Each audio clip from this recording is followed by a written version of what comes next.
6 a.m. Eastern Wartime. WEAF, New York.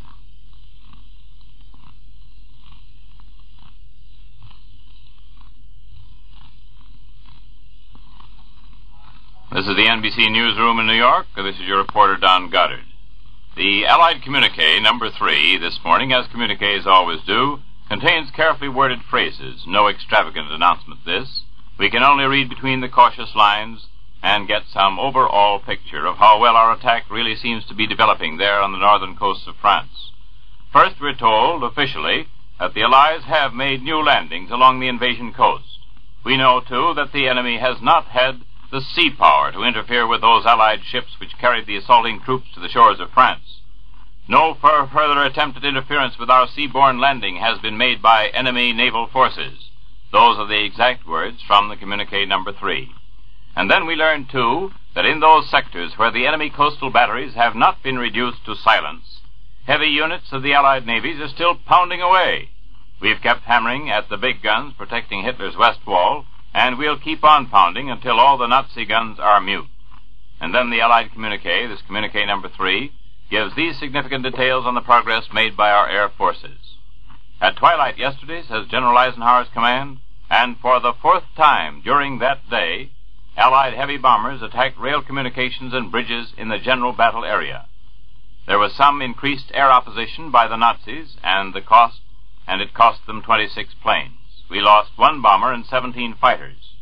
And the Germans also sent out some planes to hamper the operations of our landing troops. This venture proved abortive, however. Those are the official words, and the Germans lost 4 heavy Junkers in one formation. And other flights of our planes attacked Amiens and the cities of the Somme Valley. The Somme Valley, as you know, is to the east of the valley of the Seine, where our landings first were made.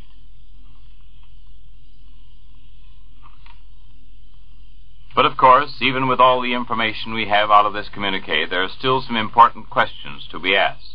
The communique of necessity doesn't fill us in on the complete picture, and that's why NBC's Stanley Richardson went to invasion headquarters and put a few pointed questions to the official spokesman there. Some of the things which were said off record, of course, and other things weren't discussed at all. But our NBC correspondent, Mr. Richardson, is still able to give us some mighty important and rather interesting comment from these official spokesmen. Richardson reported, for instance, that not until midday yesterday was enemy fire suppressed at all points where our troops landed. The full story of those operations has not yet been told and cannot be told. Someday, Richardson says, we'll learn the official details. Then we'll know what happened there on the coast of France on D-Day. Right now, the official spokesman has told the NBC reporter, we know that we shouldn't expect to walk away there on the invasion beaches. Chances are that battle will not become any easier, that we can expect a rough road ahead.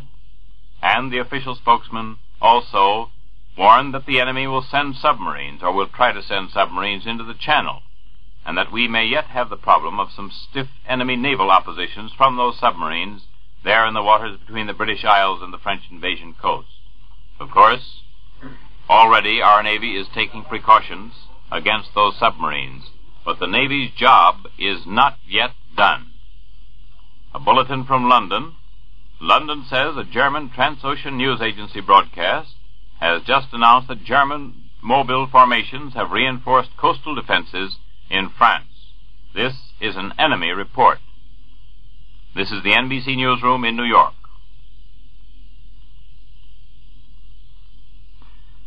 Ladies and gentlemen of the American radio audience, the National Broadcasting Company and its affiliated stations has exerted the utmost effort since the opening of D-Day to bring you a complete and thorough account of the most important 24 hours in our history. We are proud of our staff abroad on the scene of action and our staff at home, which has worked untiringly to keep you informed of the invasion developments. Yesterday, our regular schedule was supplanted by continuous reporting of D-Day events. Today we ought to resume the broadcasting of your favorite programs, but all programs are subject to interruption for any important news. And at the beginning of each program, we will broadcast the latest bulletins as they are received. Keep tuned to your NBC station. And now we resume our musical program. Henri Nosco conducts the NBC Concert Orchestra now, and John Philip Sousa's stirring march, Hands Across the Sea.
Here's another march, this one by Scott and Clark, played on the king of instruments, the organ.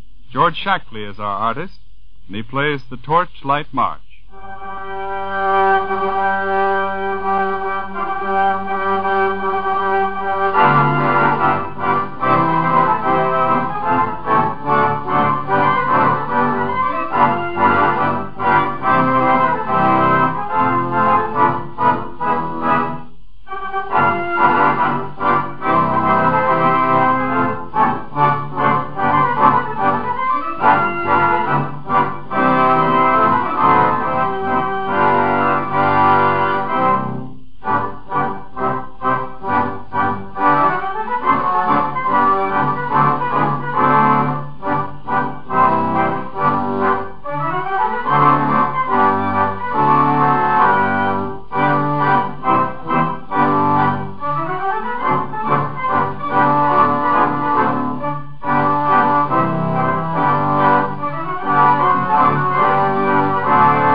Returning now to Henri Nosco and the NBC Concert Orchestra, we hear gay and exciting music from the works of Georges Bizet.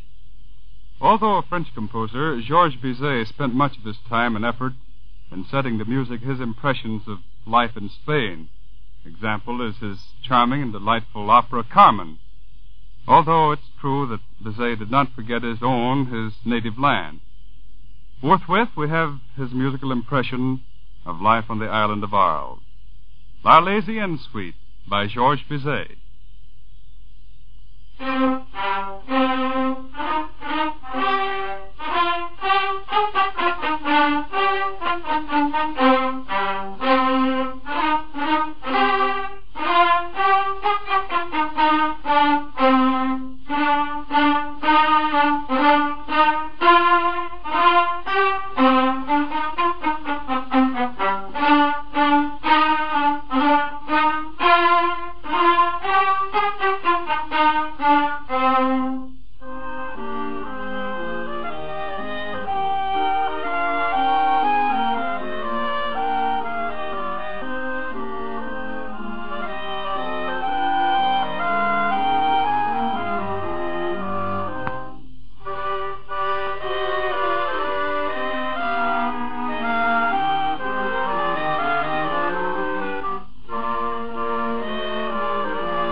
National Broadcasting Company continues its worldwide coverage of the invasion story.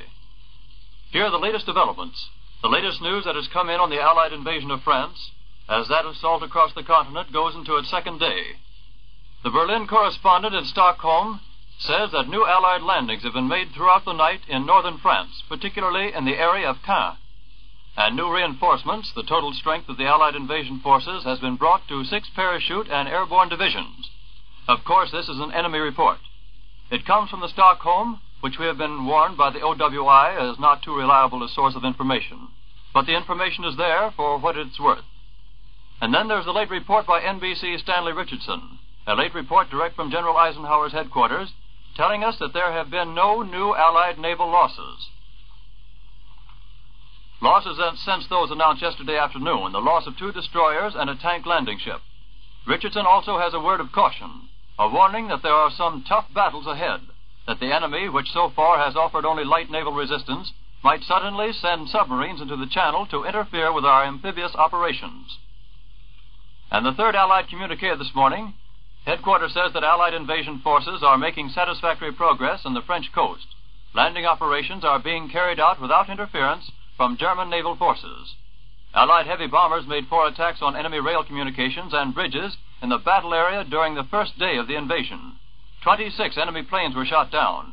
1 Allied bomber and 17 fighter planes are missing. And in Italy, 5th Army troops are 10 miles above Rome in their pursuit of the Germans. This report came to you from the NBC newsroom in New York.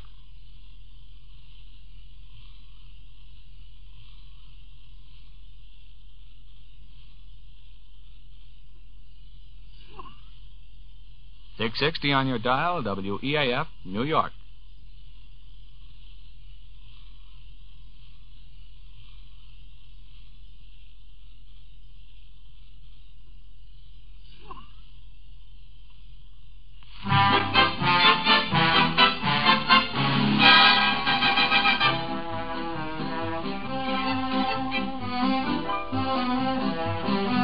Now we'd like to have you with us for another visit on your Modern Farmer program, which comes to you each weekday morning at this time with portions recorded and transcribed. Now here's that young man in charge, Mert Emmett. Hello, Mert. Hello, Tom O'Brien. Good morning, everybody. Well, the great invasion is underway, and those of us here at home must keep on with our daily work, whatever it might be. Yes, we must keep on and keep a prayer in our hearts along with the pain and anxiety we know is there, too.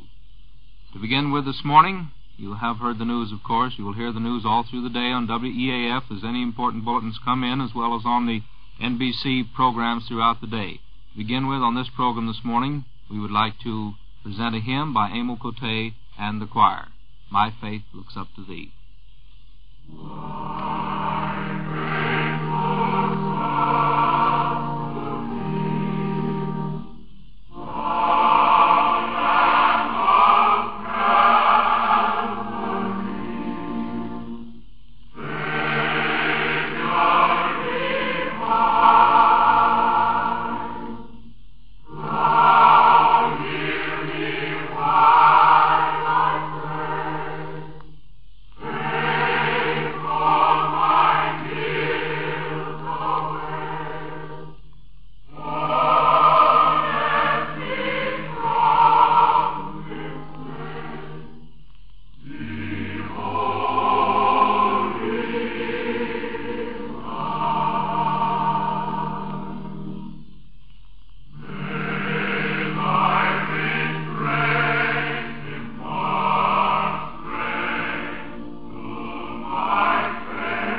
time is 24 minutes before 7 o'clock Eastern War Time.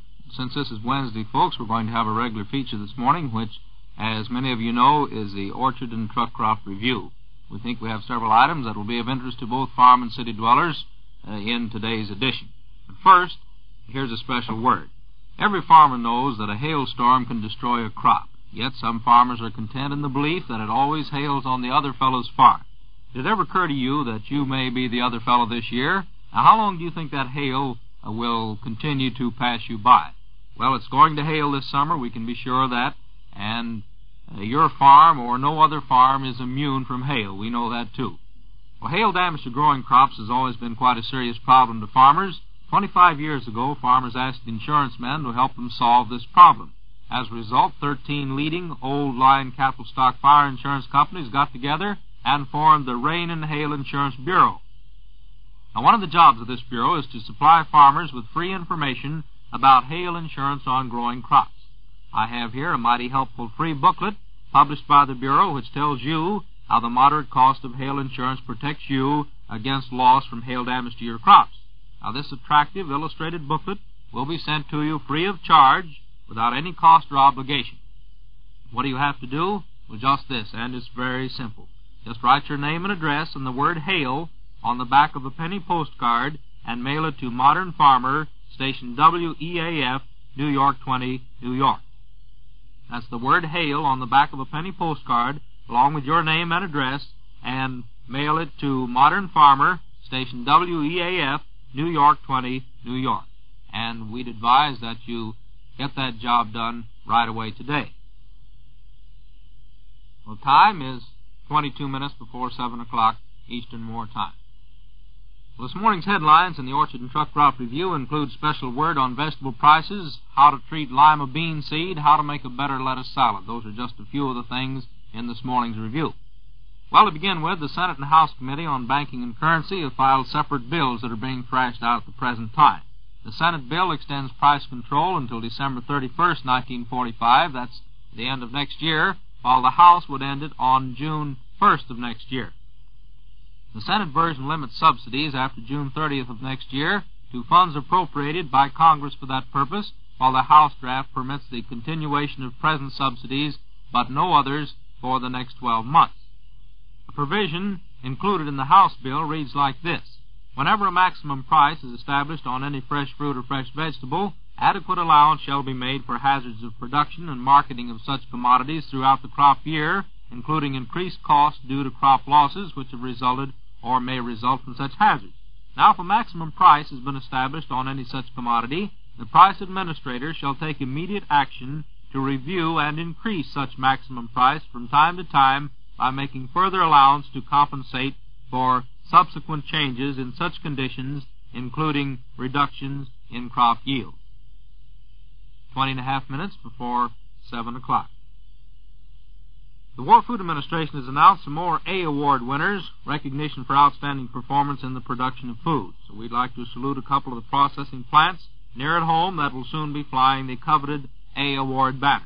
They are the California Packing Corporation of Brooklyn, New York, and the E. Greenbaum Company of New York City. 20 minutes before 7 o'clock. The New York State Experiment Station people at Geneva have been doing some mighty interesting work in checking new chemical seed protectants for use in treating lima bean seed. 4 stands of lima beans are almost the rule instead of the exception, or so it seems. The lima bean seeds are very susceptible to decay organisms in the soil, and the seed is so sensitive to treatment that ordinary materials are very apt to injure the seed. We're glad to see that the Geneva experiments with new organic seed protectants have given returns of 50 to 500 times the cost of the chemical. Of the chemicals tested, Spurgon is recommended without reservation. That's Spurgon at the rate of 2 ounces per bushel of lima bean seed, or 1/2 level teaspoonful to the pound of seed. That's 2 ounces per bushel of lima bean seed of Spurgon, or 1/2 level teaspoon of Spurgon to a pound of lima bean seed. A couple of other chemicals, Arisan and Fermate, are promising, but the experiment station people feel that they should be given limited tests according to present findings. 19 minutes before 7 o'clock. Well, summertime is salad time. The main ingredient of most salads is lettuce. Now, the question is, do you know your lettuce? For example, did you know that approximately 1/3 of the lettuce consumed in New York City originates in either New York State or New Jersey? And did you know that the three leading types in the order of their importance are iceberg type, big Boston type, and romaine? Well, it seems that lettuce is one of the oldest cultivated vegetables of Old World origin, mentioned by the ancient Persians, the Greeks, and the Romans. From the earliest colonization period, lettuce has been grown in America, but only attained major importance in the past 30 or 35 years. Everyone's familiar with iceberg-type lettuce. The heads are usually quite solid, the leaves are crispy, and the center is rather well blanched. The big Boston or butterhead type is more loosely headed. Leaves are a good dark green color with a slight oily feeling, and the center leaves are only slightly blanched. Romaine lettuce is quite different from the other types of head lettuce. The leaves are long and rather narrow, they're sort of oval-shaped, and the head is fairly firm. The outer leaves have good green color, and the inner leaves are slightly blanched. Green color is very important in all varieties of lettuce, as it indicates a higher vitamin content and is therefore a little more nutritious. Good many other salad ingredients are in the market in profusion right now. There are plenty of them. They include radishes, scallions, parsley, cucumbers, beets, cabbage, celery, escarole, onions, green peppers, potatoes, turnips, and watercress. Now, salad combinations are almost unlimited, and everyone has one or two favorite combinations. They serve a triple purpose in daily meals. They add real eye appeal, they please the family's palate, and provide an appetizing means of getting the necessary minerals and vitamins into most any meal except breakfast. The time is 17 minutes before 7 o'clock Eastern War Time. Well, next we turn to a note from the weekly newsletter of the Cooperative Fruit and Vegetable Association that's put out by our friend Porter Taylor down in Washington. Porter says that expiration of price ceilings on May 31st brought a repetition of what happened a month earlier in regard to OPA price ceilings on some vegetables. He mentions cabbage, snap beans, and cucumbers that were therefore without price ceilings on the 1st of June and presumably on June 2nd. Porter says on the afternoon of June 2nd, new ceilings were filed with the Federal Register shortly after 4 o'clock in the afternoon, but were made effective as of midnight of June 1st, which was 16 hours before filing with the Register. Porter adds that the press announcement was not released until the morning of June the 3rd. The June ceiling for snap beans is $2.70 per bushel FOB. That's 30 cents below the May rate and 30 cents above the $2.40 price for this month as proposed last October. As for cabbage, the ceiling price to retailers for June in this area is 3 9/10 cents per pound. Now, the May price of $4.20 per bushel for cucumbers has been reduced to $3.15 FOB from June 2nd to the 15th, and $2.10, that's $2.10 on cucumbers, from June 16th to June 30th. Time, 15.5 minutes before 7 o'clock. County Agent Walt Bean says that the Suffolk County Farm Wage Board out on Long Island is holding a public informal hearing this afternoon at 2 o'clock at the courthouse in Riverhead, Long Island. All farmers, farm workers, and others interested are cordially invited to attend and give their views as to prevailing farm wages in Suffolk County. Walt also gives this timely warning to Long Island potato growers. Colorado potato beetle slugs have started to hatch, and it's time to start spraying or dusting the spuds. Now, either a wet spray or dry dust can be used, and you can get full details on how to mix and use them from Walt's office at Riverhead. Walt strongly recommends that cobblers and other early varieties be dusted or sprayed this month with a material containing copper for the control of blight. Now, when you're spraying for the bug control that we mentioned just a moment ago, it doesn't cost much more to protect your early varieties against blight in June, this month, which is the most important time to prevent blight damage. Now, if there's blight on the cobbler vines at digging time, a little later on, well, the spuds are very apt to rot during shipping to market. So this means that spraying for blight in June, that's this month, will help you with your marketing of the crop during July and August. And keep in mind that if you ship potatoes affected with blight rot, it can well ruin the demand and market for early dug cobblers. 14 minutes before 7 o'clock. Just a reminder that last Sunday, changes in the point value of foods for June were made by the OPA. There were 6 changes. The way it stands now, no points are needed for canned carrots, orange juice, orange grapefruit juice, and grapefruit juice. Grape juice was increased 4 points for the pint, and the new value is now 10 points per pint on grape juice. Pineapple juice was advanced 3 points. That makes it 15 points now for the number 2 can of pineapple juice. 13 and a half minutes before 7 o'clock. Approximately 5,000 community canning centers, the same as last year, are expected to operate this year with increased output, so the War Food Administration has reported to the OWI. It seems a great need for community canning centers this year is in the urban communities. Better trained supervisors, more plentiful equipment, and profit from lessons learned last summer, all these point to a larger, more successful pack of food in community canneries in 1944. Workshops for training canning center supervisors, who will in turn train patrons, are being held in practically every state. Most community centers can only in tin, and all are outfitted with pressure equipment for processing corn, peas, beans, and other low-acid vegetables. These vegetables are the source of the largest amount and most serious spoilage in home-processed foods. The time has gotten round to 12 and a half minutes before 7 o'clock Eastern War Time. That winds up our Orchard and Truck Crop Review for today. We bring you one of these Orchard and Truck Crop Reviews every Wednesday, folks, and we hope that it will be of interest to both you folks who produce the fruits and vegetables and also to the rest of us who are on the consuming end. Time now, 12 minutes before 7 o'clock Eastern War Time. We have a song that we hope you'll enjoy.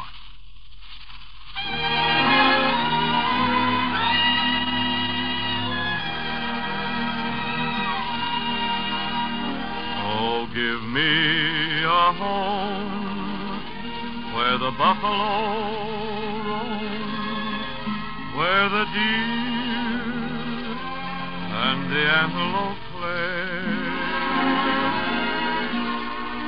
where seldom is heard a discouraging word, and the skies are not cloudy all day.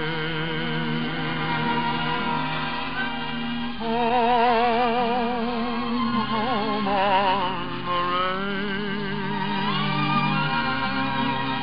where the deer and the antelope play, where seldom is heard a discouraging word, and the skies are not cloudy all day.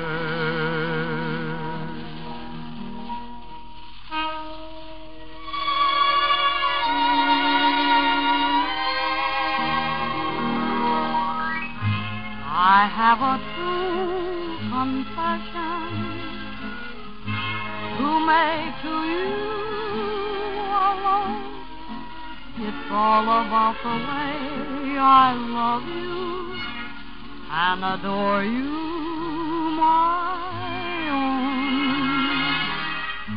I've tried to seek expression for this desire I feel.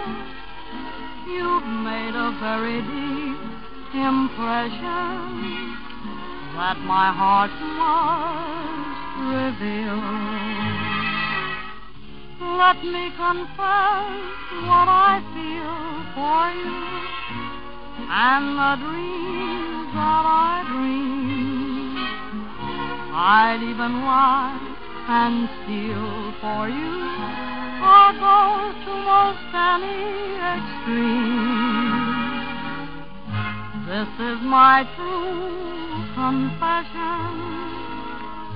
I swear by stars above, now you're in complete possession of my secret of love.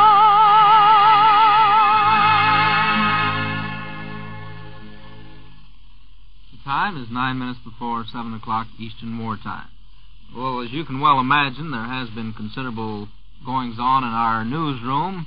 There will be for some time, and it seems that this morning, inadvertently, the boys have misplaced the regional weather report. We don't have it for you this morning. We certainly will have it tomorrow, we're sure, and every other day. We do have the weather report for New York City and vicinity. Today, partly cloudy, moderately warm. The highest temperature 78 degrees. Tonight, fair and rather cool. The lowest temperature 60 degrees in the city, 55 in the suburbs.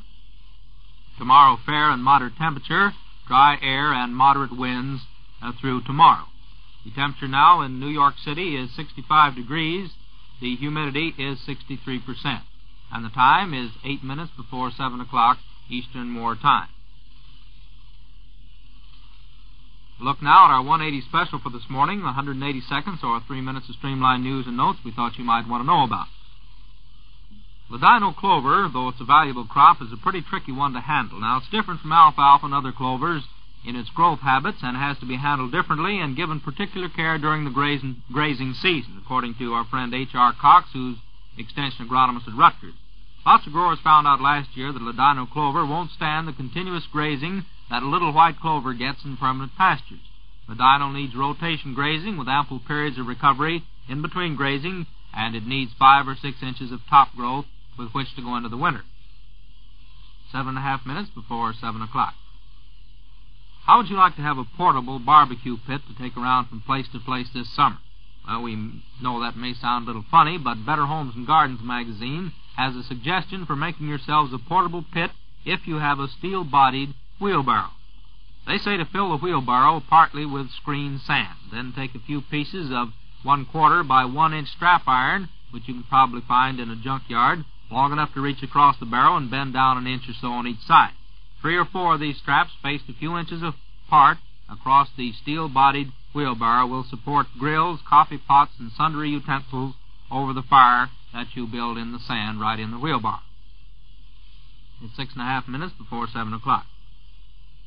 Liming your soil is one job that can't very well wait this year, according to the experts up at Cornell, and it's very important that you put the right amount of lime on your soil at the right time, particularly when you're growing vegetables.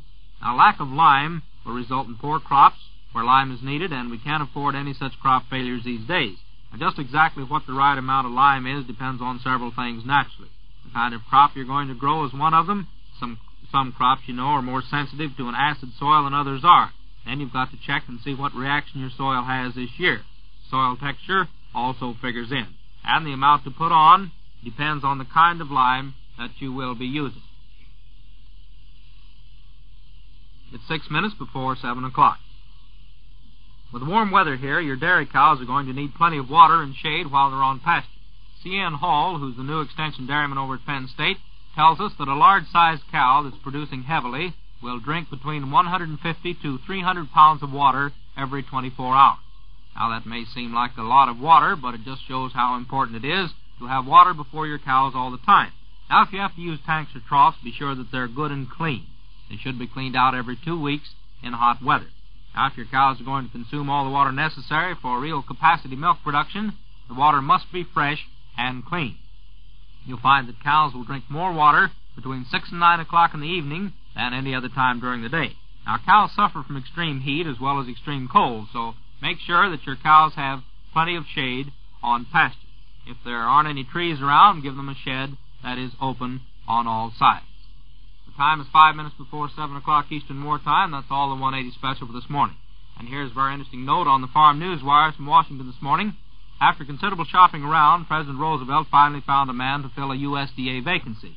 He nominated Charles F. Brannan of Denver, Colorado, to be Assistant Secretary of Agriculture. The job became vacant when Grover B. Hill was promoted to the position of Undersecretary of Agriculture, succeeding Paul H. Appleby. Brannan was formerly Denver Regional Director of the Farm Security Administration. Not long ago, he was appointed Chief of Water Conservation for the FSA. It's understood that the Assistant Secretary spot was offered to several men, including Murray Lincoln, head of the Ohio State Farm Bureau Federation. The President also nominated a new governor of the Farm Credit Administration. He's Ivy W. Dugan, whose nomination to succeed Dr. A.G. Black came as no surprise. 4 minutes before 7 o'clock. We'd like to remind you again that you can get that free illustrated booklet that tells you about inexpensive hail insurance. Here's all you have to do. Write your name and address and the word hail on the back of a penny postcard and mail that postcard today to The Modern Farmer, station WEAF, New York 20, New York. And now, our morning hymn.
We'd like to say that may those lads who are doing that big job march straight and well, as Christian soldiers always have and always will.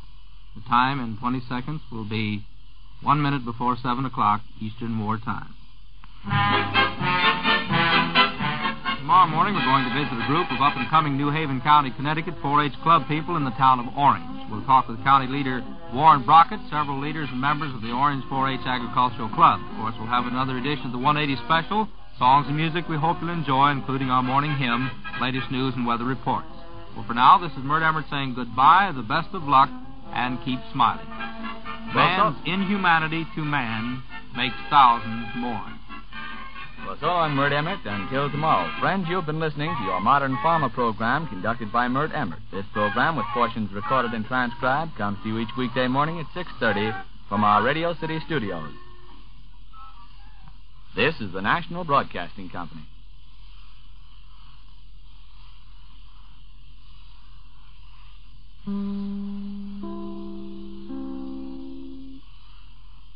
In these historic days, invasion news comes first. NBC will interrupt any and all programs to bring you the latest invasion bulletin. Stay tuned to WEAF, New York.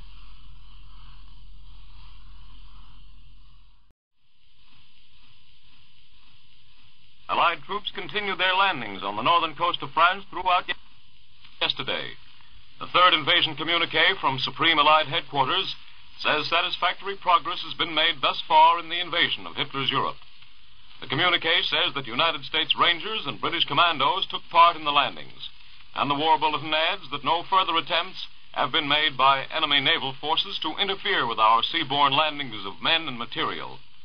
Allied warships are pounding at those Nazi coastal batteries still in action.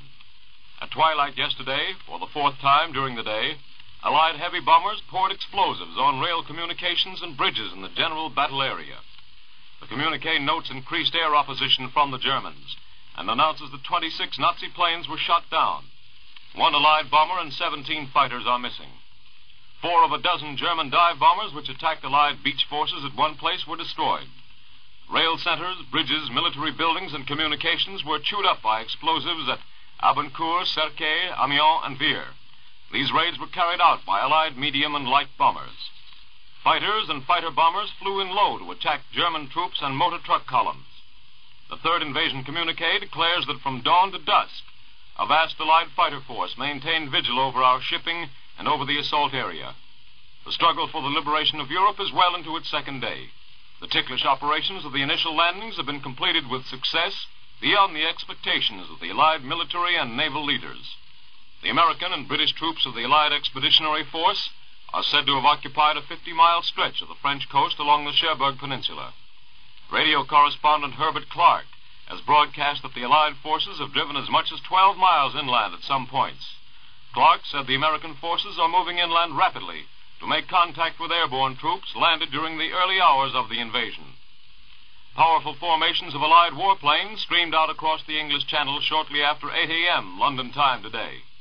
The early morning flight of fighters and bombers from British bases toward the continent has been a familiar sight along the English coast for many months. But this morning, the departure of the planes had a new meaning. They were going out today to give support to the thousands of American and British troops engaged in the first battle that has been fought on French soil since the fateful days of June 1940. The Berlin radio has been heard broadcasting propaganda agency dispatches in which the Germans claim that a counterattack has been launched against the Allied forces. There is no confirmation from Allied quarters of the Nazi claim that large-scale enemy countermeasures have been organized. Another unconfirmed enemy claim is that 2 British battalions of airborne troops have been almost wiped out at the famous French seaside resort of Deauville. A great force of Royal Air Force bombers, estimated at more than 1,000 planes, attacked enemy military objectives in a series of night raids. Ludwigshafen, Germany, also was bombed. A spokesman for a Canadian air unit said the strength of the night bombing force set a new record for the number of planes in operation. He said that the number of planes exceeded even the force that covered the landing operations on Invasion Day. One wave of Canadian planes struck at coastal objectives, while another formation went inland to blast at targets in German-occupied territory. The landing of another force of Allied airborne troops has been announced today by the London radio. The broadcast says the new airborne landing was made south of Cherbourg. The London broadcast also said that Allied tanks are moving up toward the railroad and highway center of Caen, some 9 miles southwest of Le Havre. Allied troops, understood to be airborne formations, are said to be engaged in heavy fighting in that area. British and American naval forces continue to move reinforcements, equipment, and supplies through uncertain weather to the Allied beachheads on the French coast. The sun broke through the clouds over the channel shortly before 9 a.m. this morning, but later the skies became overcast again. The temperature rose during the morning hours from 47 to above 50 degrees.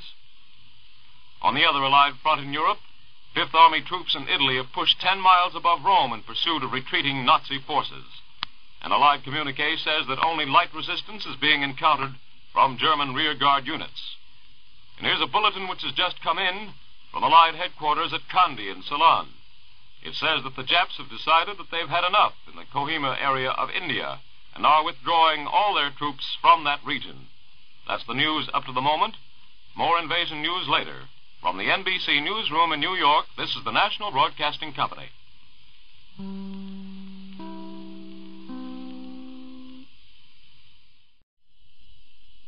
7:05 Eastern Wartime, WEAF, New York.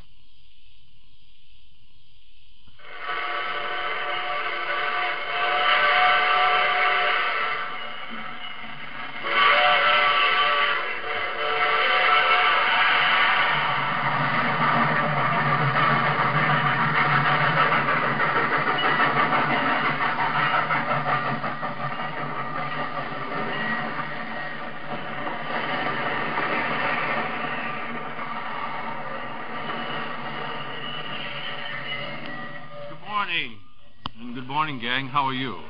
Yes, many things have happened ever since we met the other morning. Hello, folks. This is WEAF. It's morning in Manhattan. Yes, everything else is transcribed and recorded. And the time right now is just 5 minutes and 45 seconds past 7 o'clock at Eastern Wartime. And you know, folks, we're going to try to keep our visit with you on Morning in Manhattan in the spirit and tempo of you and your home. For few are the homes that are untouched by the great drama of D-Day. None of us are free from the anxiety of this moment. Yet we all must carry on. We must do our job, you in the home, in the factory, in the fields. For if ever they needed us, it is now. and we must not fail them by wearing a long face and wringing our hands and pointing fingers. We must aid them by keeping up production, by buying bonds, by prayers.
And the time right now is 7 minutes and 45 seconds past 7 o'clock, Eastern War Time. The temperature this afternoon expected to go up to about 78.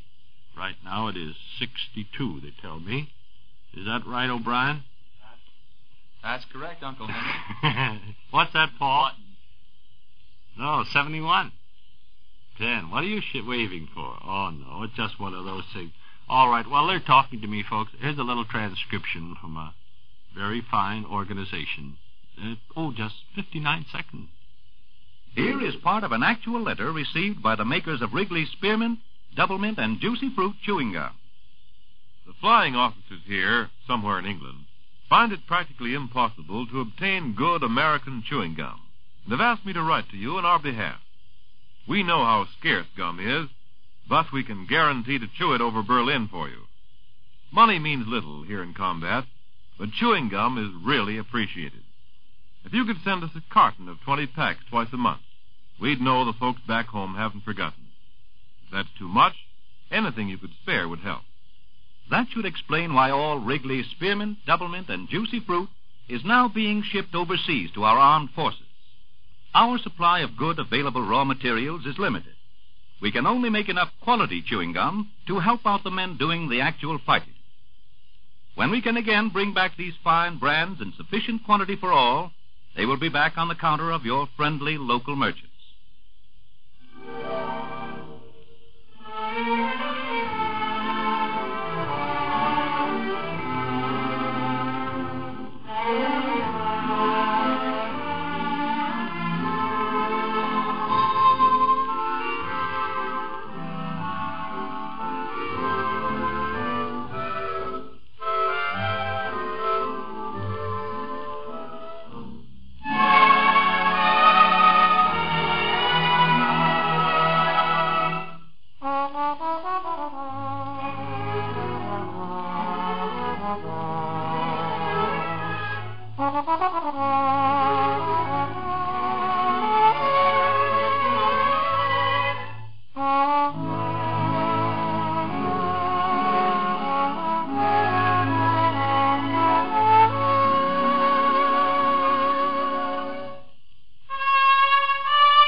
Did you recognize that melody?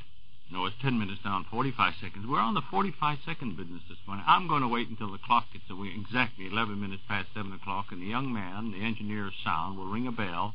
That'll indicate that you may set your watches on the snozzle at 11 minutes past 7 o'clock. 11 minutes? That was a delicate bell. Thank you, Mr. Lane. That was very lovely. Oh, goodness me. I gave the temperature, didn't I? 65. That was it. and new this afternoon go up to about 78. Have I played you a nice transcription telling you all about that grand magazine we have in America, founded by one of the signers of the Declaration of Independence? I haven't. I'm neglecting you. Keep posted. Read the new Saturday Evening Post. Just a few weeks ago, one of America's most popular writers, Frederick Faust, was killed in action on the Italian front. And this week's Post brings you the first installment of his last and perhaps his greatest work, a strangely thrilling war story titled After April. Listen. There she was, in that room in Paris, the woman who looked exactly like my wife whom I thought the Nazis had killed when they bombed my native Rotterdam. As someone introduced me to her by another name, she looked at me as if she had never seen me in her life before, and said, "How do you do, Monsieur Gerard?" Was this woman the wife Peter Gerard had loved? And if so, why did she pretend never to have seen him before? What about the lovely young English girl who lost her heart to Peter after he saved her brother's life? Start this weird, spine-tingling romance of war and the RAF. Frederick Faust's After April, with the first deeply intriguing installment in the new Saturday Evening Post.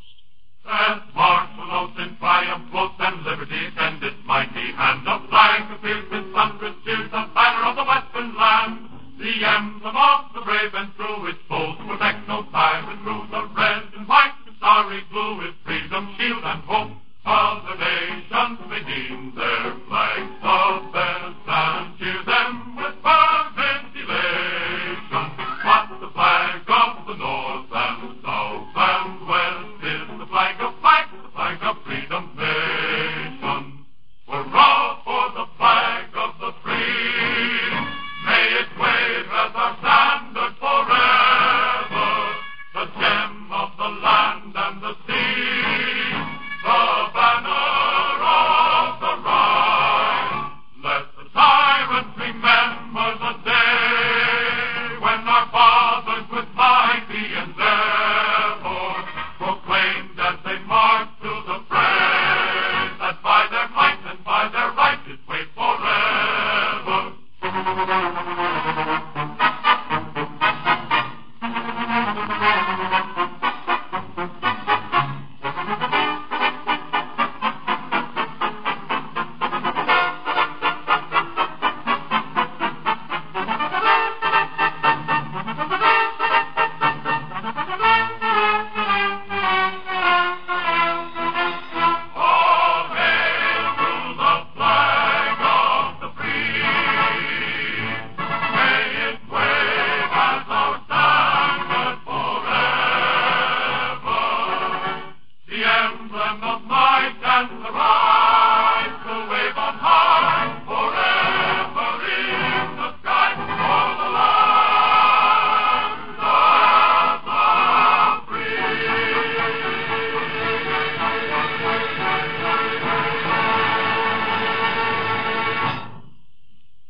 They always do a swell job, don't they? That was wearing.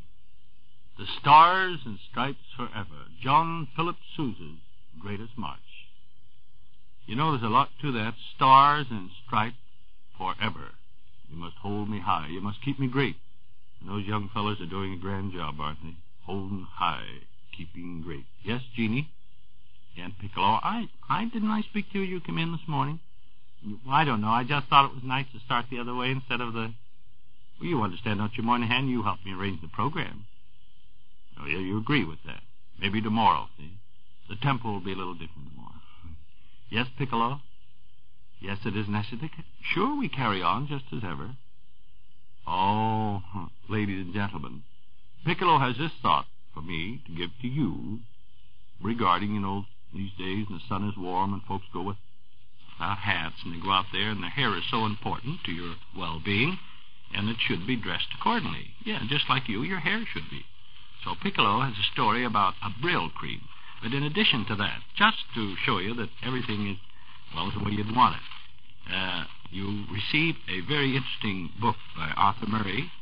Oh, you haven't heard about it? Oh, well, I'll have the man. Piccolo, have your man step upon the rostrum and tell us all about it, please. Ladies and gentlemen, here's an amazing free offer. Listen. Get Arthur Murray's famous 100-page, $1.25 dance book showing you the correct way to do the rumba, tango, waltz, jitterbug, and so forth free with the purchase of a giant package of Brill Cream, the sensational new hair grooming discovery. What's Brill Cream? Well, Brill Cream is a new emollient cream that makes your hair look better instantly.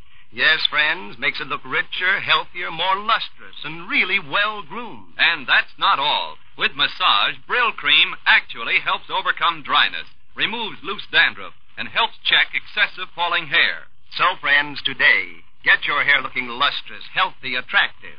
Buy a giant tube or bottle of BRYLCREEM Brill Cream for 49 cents. Remember, buy today at druggist or toiletries counters and get amazing free Arthur Murray dance book.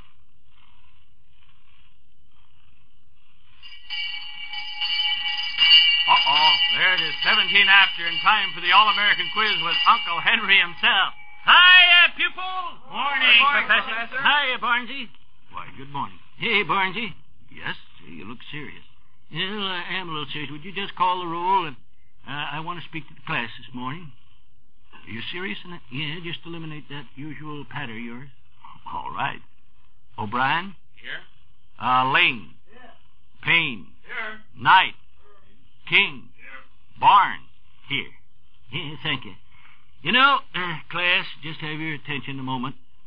For the past year, we've conducted the All-American Quiz with the thought that many of the questions would bring back, refresh our minds with the drama written on the pages of American history by the men who gave us America with all its freedom. It didn't just happen, you know. Oh, no, all this freedom. They fought and they bled and died. These men on our history pages. That is why we must never, never, never forget them. Oh, of course, there's some who say, why bring up past history? Well, one day it was current news, like the American boys taking part in this D-Day.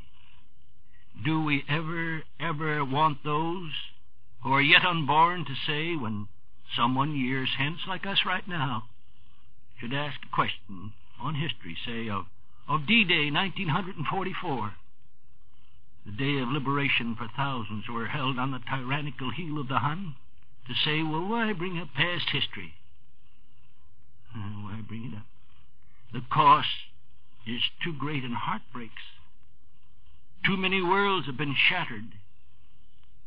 Too many plans have been dashed to smithereens for anyone ever to forget the sacrifice they're making this day.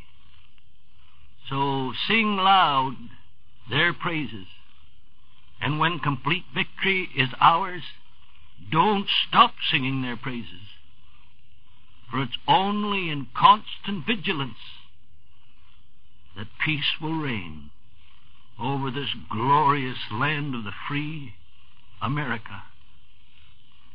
Vigilance.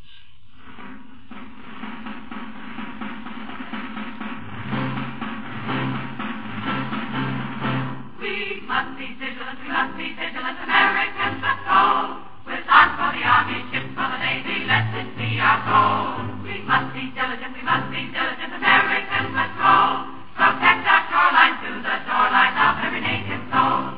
We need this solidarity, or else we might fall. It means the popularity of peace and happiness for all. Behind this cause we must keep rallying. Let there be no dilly-dally. Keep us free from shilly-shally. March to freedom's call. Keep the army there. Keep us away from there. Keep the army free. Everywhere.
shilly-shallying. Let there be no dilly-dallying. Keep us free from shilly-shallying. And we'll reach our goal.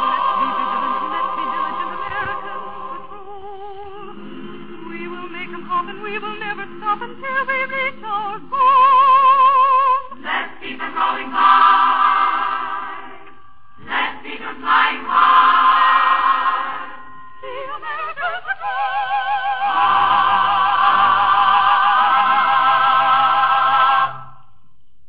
Yes, we must be vigilant. It's 22 minutes past 7 o'clock. There goes the telephone. That's a reminder of me to remind you regarding that great instrument, the telephone. And here's a little quiz on that. See if you can score 100. You ready? What would be the first thing you would do if you were in the Army 1,000 miles from home and knew that you'd be sent overseas any day? Well, the answer's pretty obvious. You would try to make a long-distance call. Call home as soon as possible. And there are thousands of servicemen who, for the same reason, would like to do the same thing. They want to talk to the folks back home. Usually the only chance they have to put through their calls is during the evening when they're off duty. Many of them have only one last chance to tell the folks goodbye. So naturally, long-distance wires they're pretty well crowded in the evenings, as you know. And that's why your telephone company asked you to save 7 to 10 p.m. for the servicemen. Your cooperation has already speeded many a soldier, sailor, and Marines call through. Just remember, save 7 to 10 for the servicemen and the servicewomen, too. Beautiful for spacious skies, for amber waves of rain, for purple mountain majesties above the fruited plain. America, America, God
Yes, America the Beautiful. The time right now, folks, is just 27 minutes past 7 o'clock. That's Eastern War time. You know, these are days, they are trying days. These are days of prayer, meditation. At the same time, there are days when you must relax. You must break the tension. But how? To read sometimes is a chore. Well, may I tell you of a motion picture that's playing New York right now? Well, MGM produced it. It's called The White Cliffs of Dover. It's from the poem, you know, by Alice Miller's beautiful poem, The White Cliffs. Well, The White Cliffs of Dover is directed by Clarence Brown, starring Irene Dunn with Alan Marshall, Rodney McDowell, and Frank Morgan, and Van Johnson, a grand supporting cast. It tells the story of an American girl who goes to England and there meets the man with whom she falls in love. Here is the picture, folks. It's full of romance and tender, heart-filling warmth. You'll love each grand moment of it. You won't want to miss this story of a love so real that will last in your memory for many, many months to come. So we suggest, for a slight respite these days, now to see Irene Dunn in The White Cliffs of Dover, now playing at Radio City Music Hall. It really is delightful. Well, we just have time now for our toast, lads and lassies. We usually have our toast around 1:15. Now, our toast this morning was written by Ethel Roaming Fuller. You've heard it before, but somehow it's the one toast that fits in this day. You know, yesterday as I walked up Fifth Avenue, with the most of its stores closed in observance of D-Day, and walking from 48th Street to 55th, just 7 short blocks, 4 of New York City's most famous churches stand.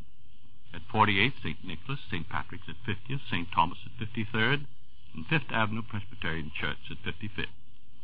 All were crowded with folks praying. And here's our prayer for this day. Does God hear prayer? You'll hear many skeptics ask. Well, if radio slim fingers can pluck a melody from night and toss it over a continent or sea, if the petal-white notes of a violin are blown across the mountains or the city's din, if songs like crimson roses are culled from thin blue air, why should mortals wonder if God hears prayer?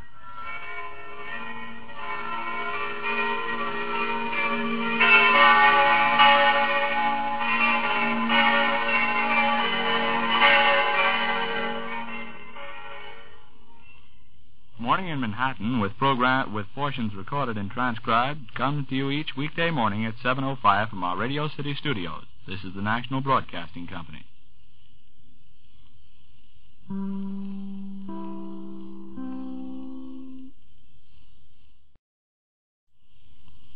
(7:30 a.m.) GRUEN, Gruen Precision Watch Time. See the Gruen Curvex, WEAF, New York.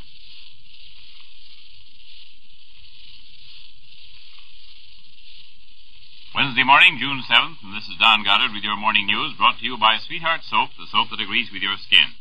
It takes time to prove the worth of most things, and Sweetheart Soap has stood the test of time. For nearly half a century, fragrant Sweetheart Soap has been famous for its purity and mildness, for its rich, velvety lather that agrees with even sensitive skins.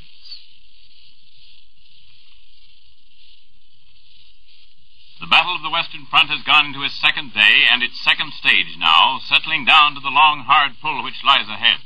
The latest news bulletins tell of heavy reinforcements brought in by a train of gliders 50 miles long to bolster the Allied troops in the Cherbourg area of the peninsula.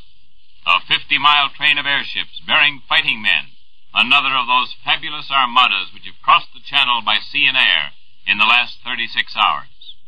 A late German news dispatch, broadcast by DNB, the German news agency, said that, quote, Allied troops have made contact now with German tactical reserves. This was the first communique issued from the headquarters of Field Marshal von Rundstedt, the German commander in western France. It's also the first news dispatch direct from the field to come to us from German sources.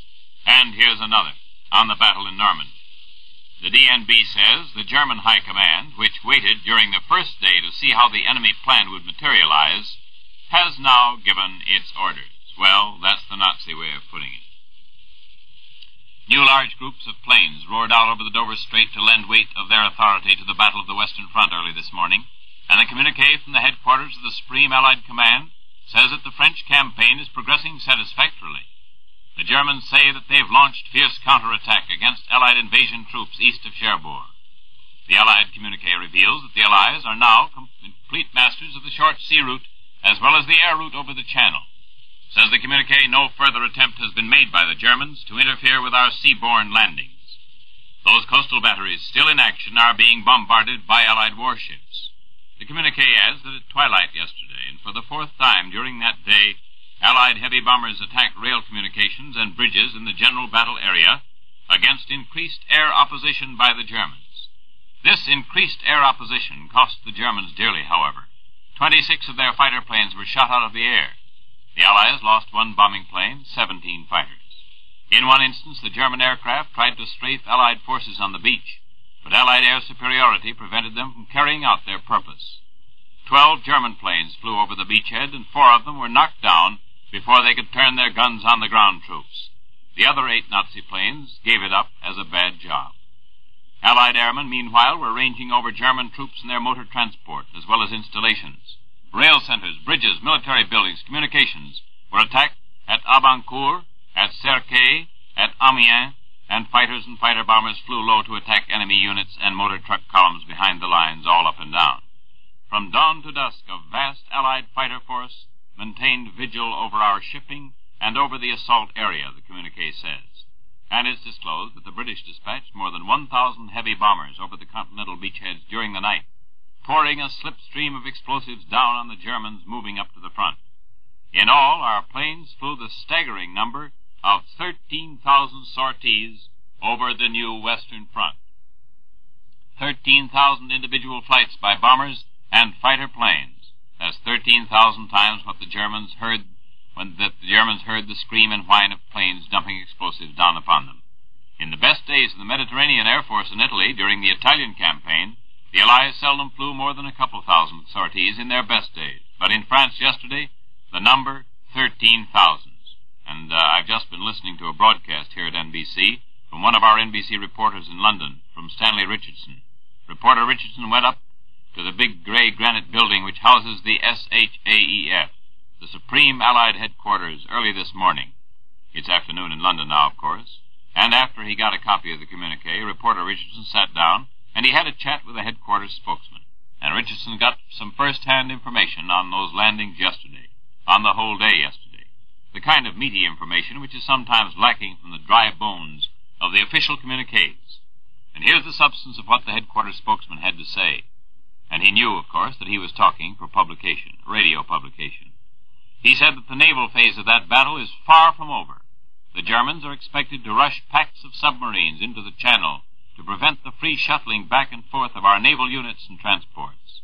However, he also disclosed that our Navy is still master of the Channel and that the Navy has suffered no other casualties than those announced by President Roosevelt last night. That is, 2 destroyers and a tank landing ship. The headquarters spokesman told reporter Richardson that our troops did not walk ashore easily yesterday in all places, that they fought until midday to obtain possession of some of those beachheads. And he added that even though our bombardment knocked out some of the German coastal guns, the Nazis may be able to repair them quickly, or some of them. And this morning our bombardment is concentrated down the Somme Valley, east of Cherbourg, that is, our aerial bombardment. The German radio and the German news agencies are pouring out a vast amount of material this morning, and some of it may be true, and some of it may not be true. Allowing for exaggerations, one gets the same impression from the German report that the headquarters spokesman created, that this was no pushover, and that the Germans fought hard and will fight hard again. The Nazi radio says that German parachutists were used in combating Allied airborne troops even before they landed, that these Nazi parachutists dropped onto Allied gliders and set them afire, as well as shooting their occupants. Well, I wonder how that was done. It's the neatest trick of the week if it was. The German Transocean Agency says this morning that heavy German reinforcements have been moved up east of Cherbourg and are engaging the Allies in fierce battle. The same news dispatch says that strong German formations of bombers attacked Allied warships and landing craft off the Bay of the Seine and the north of Le Havre. The German news dispatch says that details are purposely kept back. Very likely for the reason that there are no details, that no such thing ever happened, because all Allied sources are agreed this morning that the Allied naval units are as yet unmolested in their traffic across the Channel, so much so that Sir Bertram Ramsay, the Allied naval commander himself, has just issued a statement saying that the convoy job being done by the Navy is 100% successful. Now, Sir Bertram Ramsay is a conservative gentleman, and 100% means 100%, or maybe more, if he says so. And Sir Bertram goes on to say that the Allied High Command actually had anticipated heavy losses in crossing the Channel. They'd expected to lose a possible 10% of their forces. As it is, all the transports got through, even if we did lose the 2 destroyers and the tank landing ship. If the Germans are able to concentrate submarines in the Channel to any great extent, we may expect heavier losses, of course. And then there is always the weather, which must continue to be a source of worry to invasion chieftains. The weather today is typical English Channel weather, cold, blowy, and running a choppy sea. In fact, Virgil Pinkley, United Press man aboard one of the ships which has just crossed, says this in a news dispatch this morning: "The Channel winds are tossing us around like a cork in a barrel." And reporter Pinkley goes on to say that the elements are deadening the noise of Allied naval salvos and the crash of Allied blockbusters yonder. Yes, it's that cold and windy. Rain also fell for some hours during the night, and this morning temperatures were cool, down to 47 in some places, with a light northwesterly wind blowing at times, carrying more rain with it. Visibility had improved a little since dusk, and the clouds breaking in places were a little higher. Conditions generally were cheerless for this time of year, and the barometer dropped slightly again during the night. Just before General Sir Bernard Montgomery left for France, he received reporters at his home in England. A news dispatch has just disclosed, said General Montgomery, "I always get along well with Americans, and the American Army always gives me everything I want. And I want to do everything I can for them." "Why," said General Montgomery, "they gave me a new battle dress straight from New York, and it's the finest suit I ever had." Well, he showed what his battle dress was: an old pair of corduroy trousers, a gray sweater, and a beret. He was wearing this outfit, he said, because he expected a bit of roughhouse there on the beaches. The heaviest air raid of the war took place last night, and it got only a few paragraphs on the wire service this morning, so completely was the Battle of the Western Front as it faded the other news in the world picture. But Allied planes, RAF bombers in great force, the greatest force of this war, roared into Germany last night and slapped down a record load of blockbusters on Ludwigshafen in the Rhineland. We don't know how many planes as yet, nor how many tons of explosives. We just have that announcement from London that it was, in all probability, the greatest air blow ever struck at a German city. Here's another late news dispatch. Allied headquarters in Kandy in Ceylon says that the Japs in the Kohima area up in India have given up their Kohima campaign as a bad job. They're withdrawing their troops from Kohima. There are no other details in that brief communique as yet. One of the big questions of the day is, when will Russia open the first front again, with all the flame and fury that already has scorched the medals off a score of German generals? Well, the answer seems to be at any moment now, at any hour. The German radio, looking apprehensively, for the moment, to the east, says that a strong Soviet offensive army has now taken battle stations along the lower Dniester River. And in the skies over that eastern front, the Nazis have once again seen the wings of American bombers flying out of our new bases on Russian soil. This time our bombs fell on Galati in Romania at the mouth of the Danube River. There they ruined the airfield. It was just a taste of the moment when they will strike in the offensive that will come from the east at any hour. Meanwhile, the Germans are letting up in their fighting in Iasi in Romania, where they've been launching preventive counterattacks against the Russians. The Russians record the fact that the Germans brought into battle yesterday noticeably smaller forces of tanks and infantry. One wonders whether this front, too, is beginning to feel the demands of the Western defenses, where Hitler has rushed with his Ouija board. It may be a little too early to call that German retreat in Italy a rout, but it has many of the aspects of headlong flight at that. Our headquarters in Naples this morning tells of exuberant Allied armies chasing the Germans to points 10 miles north of Rome. It tells of broken German units trying to form battle groups for desperate delaying actions. And General Sir Harold Alexander, Allied commander in Italy, in a radio address to the Italian people this morning, declared that in less than a month the strength of the German armies in Italy has been broken. The general, pointing to the Nazis in full flight toward the Alps, called on all Italian patriots to arise together against the common foe. His speech might also be regarded as a signal to the guerrillas along the German route to open up, the marshalling call to the Italian underground. They can help, Alexander pointed out, by harassing the disorganized groups of von Kesselring as they make for Germany. Alexander expressed the belief that the German generals are earnestly trying to disengage their armies there in Italy from the fury of the avenging 5th and 8th armies of the Allies. The Nazis are fighting with more sharpness in the mountains of eastern Italy against the British of the 8th than they are on the western side against the 5th. The 5th is now in the vicinity of Lake Bracciano, 10 miles north of Rome. Ahead of them roar our plains. The nation of Portugal today has become the first nation among the neutrals of Europe to give full compliance to the Allies by stopping aid to Germany. Portugal has shut off all her shipments of wolfram, the ore that is used to harden steel. Portugal is the largest supplier of the ore, and her embargo alone will be a vital blow at Germany's war machine. In the words of our own Secretary of State, it should prove an important factor in shortening this war. Spain and Turkey already had curtailed the shipment of war-vital metals to Hitler. I have no way of knowing whether this story is true, but considering the central figure in it and his characteristics, it is easy to believe. Besides, it's vouched for by a reliable newsman from Australia. The story says that this man wanted to go along on the invasion, to ride in an invasion craft and set his foot down on the shore of France with the first wave. Now, this man is a civilian, and it took some fast talking by some big men to dissuade him. They pointed out in anxious argument that his presence in a landing barge with the uniformed men would make them all feel responsible for him, that they would have to take extra precautions, that he might impede their movements. Their arguments won. The man decided to stay at home and get his news through the usual channels. The man who wanted to go was Winston Churchill.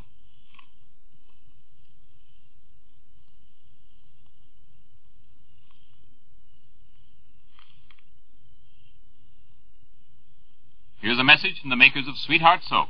Today, more than ever, you will want to back the attack. And so, no matter what your war bond quota has been in the past, buy at least one more bond today. Dig down till it hurts. Make these invasion days your responsibility, too. Buy at least one more war bond, and buy it now. Weather forecast for New York City and vicinity. Today, partly cloudy and moderately warm. Highest temperature about 78 degrees. Tonight, fair and rather cool. The temperature right now at Radio City is 65 degrees. And a headline, heavy air and seaborne reinforcements are being landed on the French coast, and the Germans say that Allied troops are stabbing at the first German line of inner defense. This is Don Goddard saying good morning. This is the National Broadcasting Company.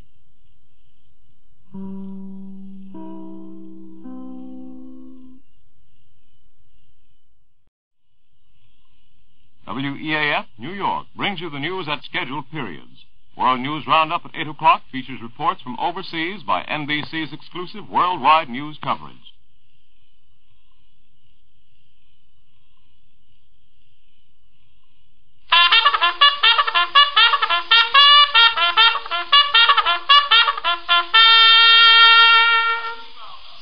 Reveille Roundup, brought to you by Grove Laboratories, serving the health of the nation for over 50 years.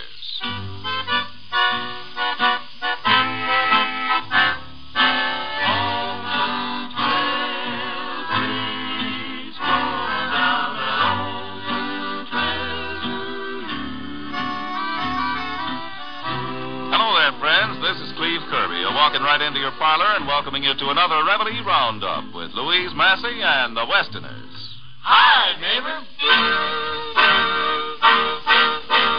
Steamboat Bill, steaming down the Mississippi. Steamboat Bill, a mighty man was he. Steamboat Bill, steaming down the Mississippi, trying to beat the record of the Robert E. Lee. Now down the Mississippi, steamed the whippoorwill, commanded by the pilot, Mr. Steamboat Bill. The owners gave him orders on the CUD to try and beat the record of the Robert E. Lee. Steamboat Bill,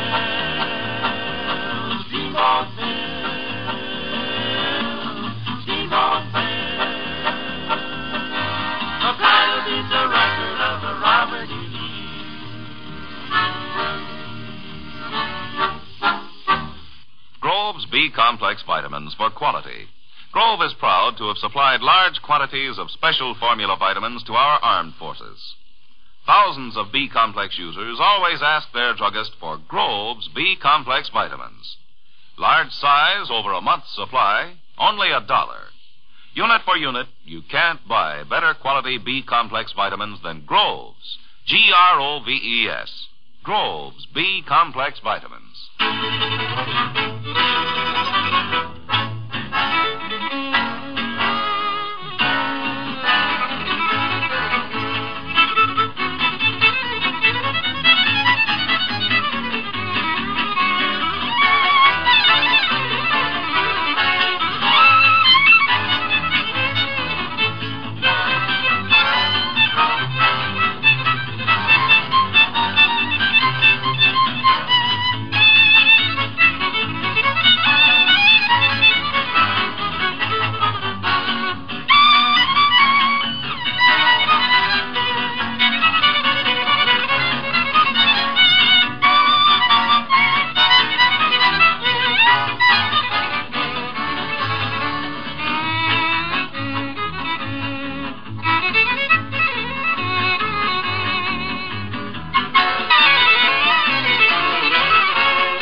Fiddler Kurt Massey playing Wildcat. No, that Wildcat was sure scratching there today, Curtis. I thought for a minute you'd saw that fiddle right in half. Nice thing if I had. Oh, take a nice bow for yourself. And hi there, Betty Bennett. Oh, well, hello, Cleve. How are you today? Fine, Betty. Where'd you get all those flowers you got in your hair? Oh, do you like them? No, I didn't say that. Don't go putting any words in my mouth. I was just making conversation. Oh, Alan likes Don't them. take it too hard, Betty. I still want to hear you sing. Well, that's a little better. Today I'm going to sing Silver Wings in the Moonlight. And that's good.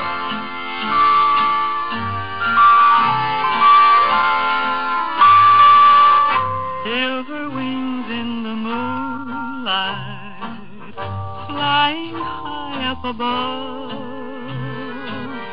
while I'm patiently waiting. Please take care of my love. Silver wings in the moonlight, silver bird in the sky. Many times has he told me he loves both you and I. So I must share him with you. What can I do? It just has to be. I'll never keep him from you. Honest, if you won't keep him from me. If you love him like I do, take him safely and then silver wings in the moonlight, bring him homeward again.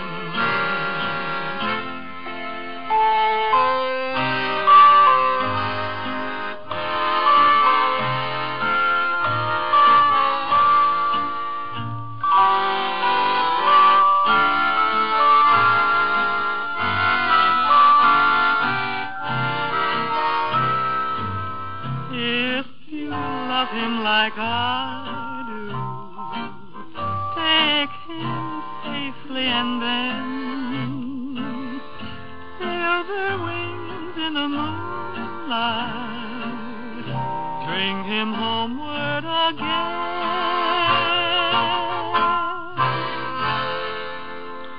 Thank you, Betty. That was really swell. Thank you, Cleve. You know, nothing takes the place of quality, especially when you're buying vitamins. That's why thousands of B-complex vitamin users always ask their druggist for Grove's. Grove's B-complex vitamins. This famous name has been known in the pharmaceutical field for over 50 years. Cold sufferers everywhere know Grove Laboratories as makers of famous Grove's cold tablets. Unit for unit, you can't buy better quality vitamins than Grove's.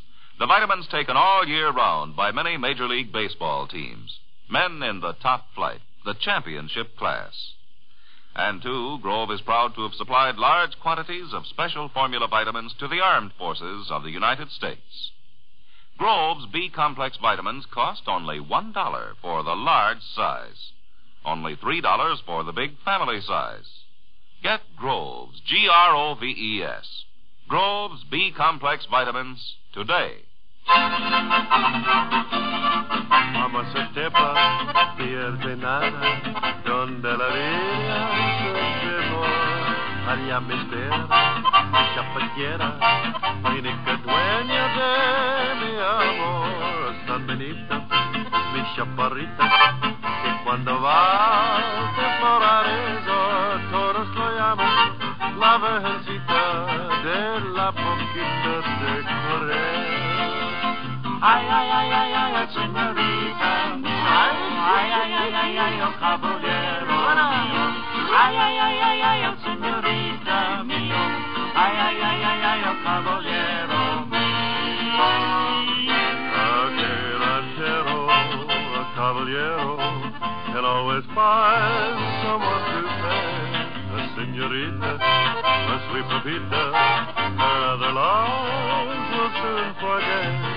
If he's insistent, and she's not distant, the señorita will confess. El caballero, her ranchero, need only ask, and she'll sing it. Esperito, esperito, esperito, señorita, esperito, señorita, esperito, señorita, esperito, señorita, esperito, señorita, esperito, señorita, esperito, señorita.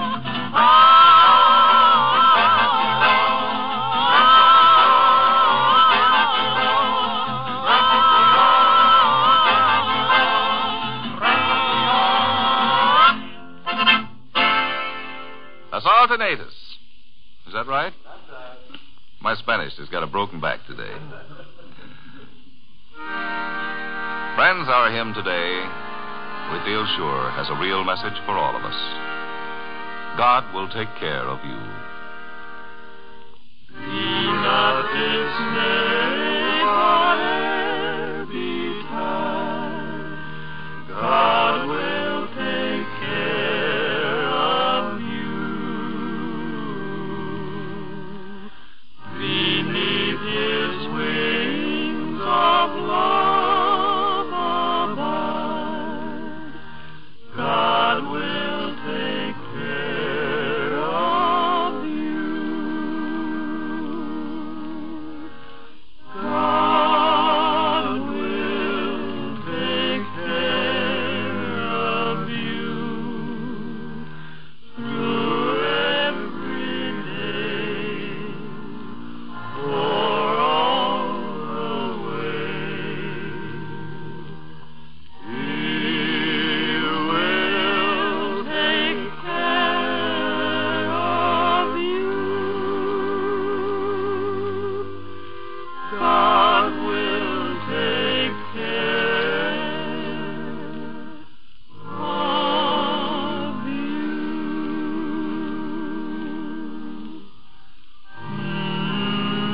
You ask of me, my friend, just what is life?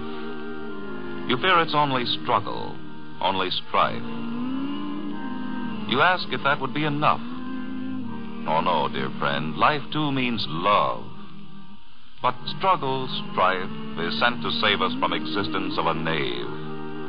It's struggle, strife, and love combined, a sense of humor intertwined, that lets us smile when there's pain, that makes the sun shine after rain, and brings out all that's fine in man.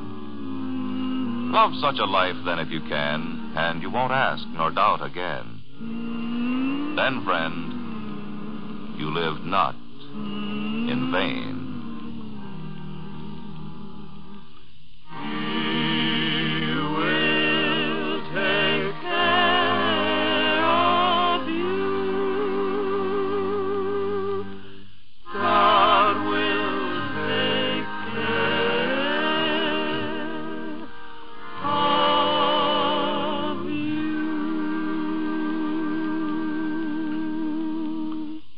Fight the usual symptoms of a cold immediately. And just because it's summer, don't think you can neglect a cold. At this time of the year, they demand as much attention as in winter. Get Grove's cold tablets, for half a century known to millions as bromoquinine cold tablets. Grove's cold tablets work with prompt, decisive action. They contain 8 active ingredients, a multiple medicine. They work on all these symptoms of a cold at the same time. Listen. Relieve headache, ease body aches, alleviate muscular pains, reduce fever, relieve nasal stuffiness. When you're suffering the usual miseries of a summer cold, take Grove's cold tablets. Caution, use only as directed and rest. Avoid drafts. Grove's cold tablets cost a few cents more than the cheaper cold tablets, but remember this time-proven medication costs only about 2 cents a dose. Ask your druggist specifically for Groves, Grove's cold tablets. For 50 years, known to millions as famous bromoquinine cold tablets. Look for the Grove signature on the box.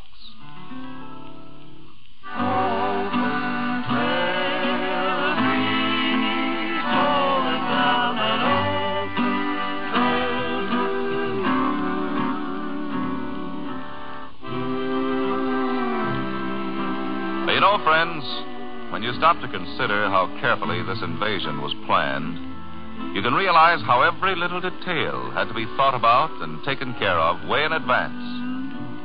And our merchant marine has played a big part in having all the supplies ready for our invading men. Every time a soldier is transported across the sea, tons of arms and equipment must be freighted across, too. And that's where the merchant marine comes in. Now, you men between the ages of 16 to 17 and a half and 25 to 35 and a half years of age are needed for training in the merchant marine right now. You'll be serving on the best ships in the service, and you all know how much the success of the United States and their allies depends on getting all equipment across to the right place at the right time. So, apply at your local U.S. Maritime Service office or write directly to U.S. Maritime Service, Washington 25, D.C. Well, it's time for us to be on our way, friends, but we'll all be back again, you know when.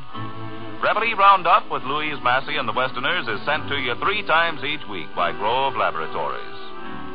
This is Cleve Kirby inviting you to tune in again.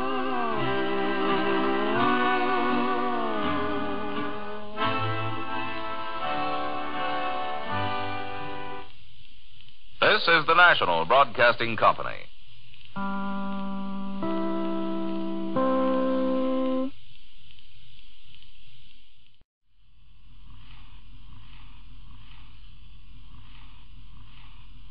Good morning. This is your morning news roundup. This program is presented by 20th Century Fox. This morning, in order that we may have the fullest reports from the invasion front, from other battlefronts in the nation's capital, 20th Century Fox relinquishes its usual commercial announcement. We take you now to the NBC newsroom and Elmer Peterson. We are making satisfactory progress in our invasion of the northern French coast. That's the latest official report from General Eisenhower's headquarters. We still haven't had any official details on the actual fighting areas, but here is a general picture as provided by frontline dispatches. The battle proceeds after our initial landings were successfully completed at several points along that 100-mile strip of Normandy coast in France. Our troops, who are being constantly reinforced, are fighting their way inland, up to 12 miles at some points. They are fighting in the streets of that old Gothic port city of Caen. The Germans admit that Le Havre, France's second seaport, is threatened by Allied troops attacking south of it, on the lower side of the Seine estuary. Some reports say that Allied troops in the Caen area have severed the Paris-Cherbourg Railway. Allied tanks are said to be moving up to the Caen area. The third invasion communique, issued early this morning, said that Allied forces continued to land on the northern French coast. And the 8th Air Force in Britain has announced that a 50-mile-long train of gliders, towed by transports, have reinforced our troops on the Cherbourg Peninsula, a fantastic array of airborne power. The communique adds that enemy naval forces have made no further attempt at interference with our seaborne landings, that enemy coastal batteries still in operation are being bombarded by Allied warships, that Allied heavy bombers are attacking rail communications and bridges in the general battle area. There is increased air opposition, the communique adds. However, our fighter planes are patrolling every inch of our beachheads. 53 enemy planes have been destroyed. We have command of the skies. Important now are weather conditions in the English Channel. The latest report on this is that dawn broke over the Dover Strait with gray, cloudy skies. The sea on the British side of the strait was moderate, but it was blowing toward the French coast, where conditions would not be so smooth. However, we are continuing to land troops and equipment. The great parade of Allied ships has not halted. Our own Air Force yesterday flew no less than 13,000 sorties from dawn yesterday to dawn today. Last night, more than 1,000 heavy British bombers attacked German reinforcements moving up to the front lines. On the beachheads we have cleared, our engineers continue to hack out landing strips for succeeding waves of our own reinforcements. A German communique reports that our troops now have come into contact with German tactical reserves between Le Havre and Cherbourg. That's a very general statement, but it undoubtedly indicates that we are advancing at points considerably beyond the original beachheads. However, it does emphasize an important fact. We have successfully completed the first stage of the invasion, but only the first stage. The enemy has been waiting to determine the real direction of our attack, and he now will hit back.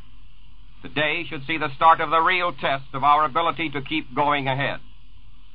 We now are entering a period requiring patience and a tight hold on over-optimism. German shore batteries, its planes, have not yet been entirely obliterated.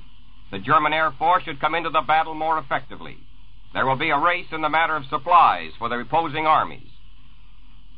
Berlin dispatches via Stockholm say that 6 Allied airborne divisions, totaling 25,000 men, have been landed on the French invasion coast since the start of operations Tuesday morning, and say that Germans' dramatic fighting has developed between Allied airborne troops and German marching columns. These are enemy reports, but the fact remains that we must from now on expect increasing German counteraction. What worries the Germans is that General Eisenhower may start new offensives. In summoning in their reserves, the Germans must gamble on the direction of Allied strategy. They must take their own chances of weakening one point to strengthen another. In just a few seconds, we plan to bring you direct reports to fill in this picture of the invasion. Meantime, here are other war developments. In Italy, 5th Army infantrymen have pursued Kesselring's fleeing army to a point 10 miles north of Rome, and General Alexander says that the liberation of Italy is well underway. The Soviet Army newspaper Red Star said that Russia prepared now to join the final great offensive. And now for our direct reports from overseas. First, we hear from a battle area which found itself submerged in the rush of D-Day developments. We take you to NBC in Rome.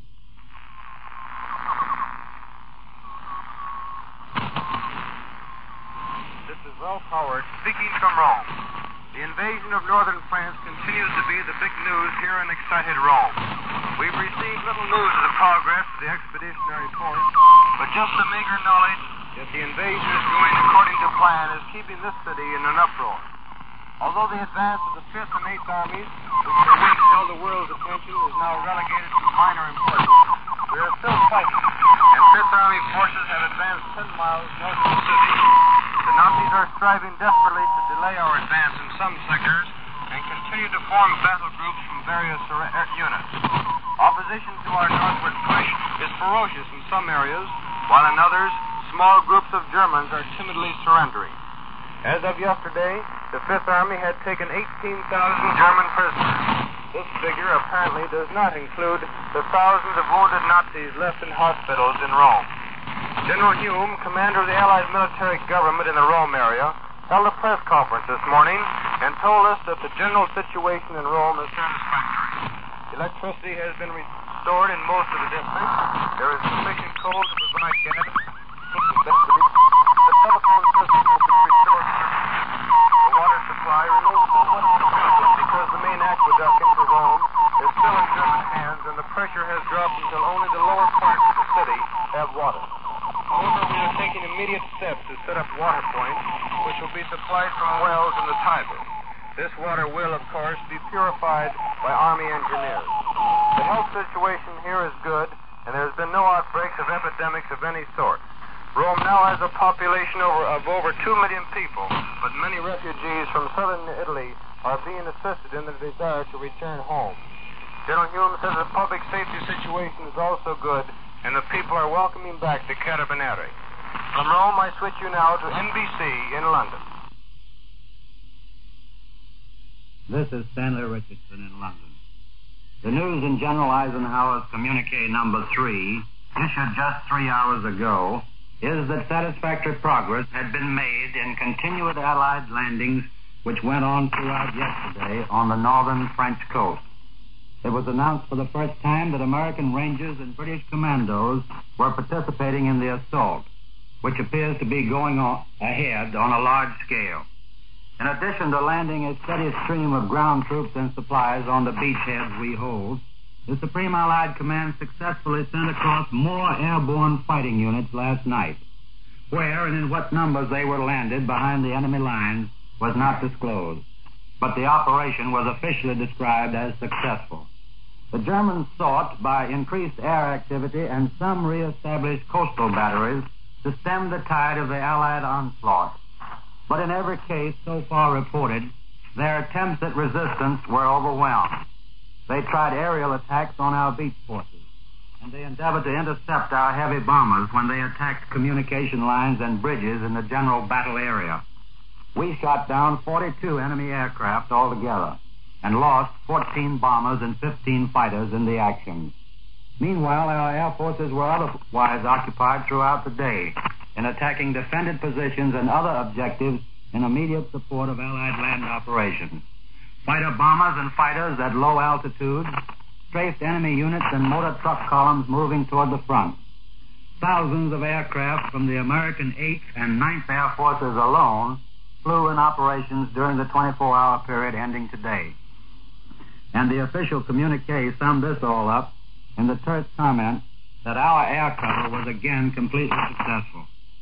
Enemy naval forces made no further attempt to interfere with Allied seaborne landings on the beaches. But some shore batteries, which we originally had knocked out, but which apparently were restored to action, necessitated a continuation of our heavy naval bombardment from the sea. A Supreme Allied Headquarters spokesman acknowledged that this bombardment might have to continue for some time. It was revealed also that the enemy put up stiff resistance on the beaches in some areas during yesterday's first assault. This was in contrast to the almost total lack of opposition the Allied forces encountered in the movement toward the French coast. There was heavy fighting at some points, but by midday yesterday, most of our beachheads were free of direct enemy fire. Precautions already have been taken against any German attempt to move submarines from the Bay of Biscay into the English Channel for attacks on our sea communication and supply lines. And now back to NBC in New York. And now we call in another NBC reporter located at a neutral city. We take you now to NBC's Björn Björnsson in Stockholm, Sweden.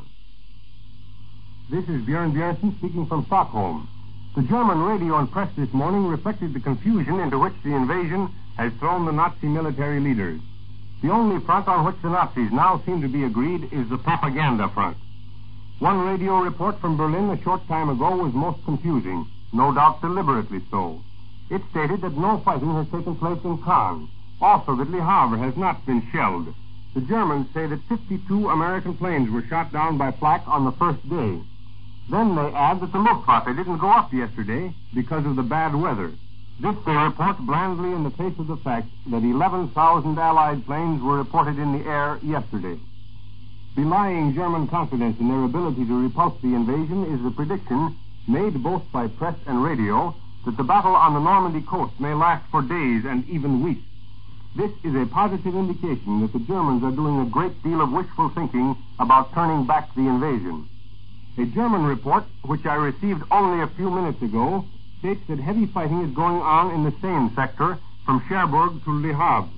Heavy battles were reported early this morning going on in the Corentin and Valognes areas, especially northeast of Bayeux.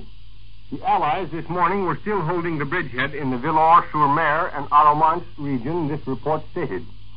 It also indicated that the Allies are continuing to land new troops both by air and sea especially at the Caen bridgehead. During yesterday, the Germans report 6 Allied airborne divisions were landed. This report emphasized that Allied troops were getting a very hot reception. The Germans also claimed to have sunk a 7,000-ton troop transport. This report concluded by saying that the Allied troops were meeting experienced fighting men from the Eastern Front and that so far German reserves had not been touched. This is Björn Björnson in Stockholm, returning you to the NBC newsrooms in New York. Björn Björnson in Stockholm has just given you his account of the confusion in Germany as the invasion of France proceeds. That confusion in Germany will spread, not only among the German people, but also among the German high command. It will spread especially when Russia comes in for her share of the final great attack on Germany. And Russia is now prepared to throw the great weight of the Red Army into this mounting offensive against Germany. That comes from the Red Star, the Soviet Army newspaper. This paper reports that a strong mounting attack of all the armies of the United Nations will be fully developed. The Great Armies, goes on this paper, which at Tehran gave solemn promises not to make a separate peace, are beginning to move forward for a meeting in Berlin. Meantime, there's been a slackening, it seems, of German attacks in the 8-day battle near the Romanian city of Jassy. This is reported by Moscow, amidst these mounting indications that the Russian army is massing for a new offensive which will in the end be fully coordinated with the Western invasion. Berlin itself obviously expects a new Russian westward thrust. In fact, one Nazi commentator said that a strong Soviet offensive army has taken action stations along the lower Dniester River. And there's also attention, now that our absorbing interest in the invasion relaxes a little to give us a better picture of world events, in the developments in the Pacific. The fighting in China still goes on. The Japanese are still struggling with their great offensive towards the Chinese cities of Changsha and Chengte in their effort to get at the rice bowl of China. And Japan's crippled air arm has struck convulsively as Americans move steadily closer to a bitterly defended airfield in the Schouten Islands. However, the assault from the enemy's few remaining fighter bases in the Dutch New Guinea area was unsuccessful, according to an Allied headquarters communique. The Japanese planes twice attacked Allied positions, while an American column drove toward cliffs overlooking Mochner airstrip and those 2 neighboring landing fields on Biak Island. The raids were ineffective, and 1 plane was shot down. Meantime, Liberator bombers are still working in a broad offensive campaign from the air in the whole Pacific area. Boston attack planes wrecked several grounded enemy aircraft at Babo on the Dutch New Guinea mainland south of Biak and destroyed 2 coastal vessels off Manakwari. A Liberator on patrol shot down another Japanese plane. Hour by hour, the reports keep coming in of the invasion plans as the invasion moves ahead. And now let's return to London for another report from NBC staff at the base of operations against Europe. These direct reports from close at the scene of action. Come in again, London. This is London at 2:30 p.m. At this time, we hope to bring you another report by Merrill Muller, American broadcaster, covering General Eisenhower's headquarters somewhere in England. We now switch to a point somewhere near the command post. One moment, and then come in Merrill Muller.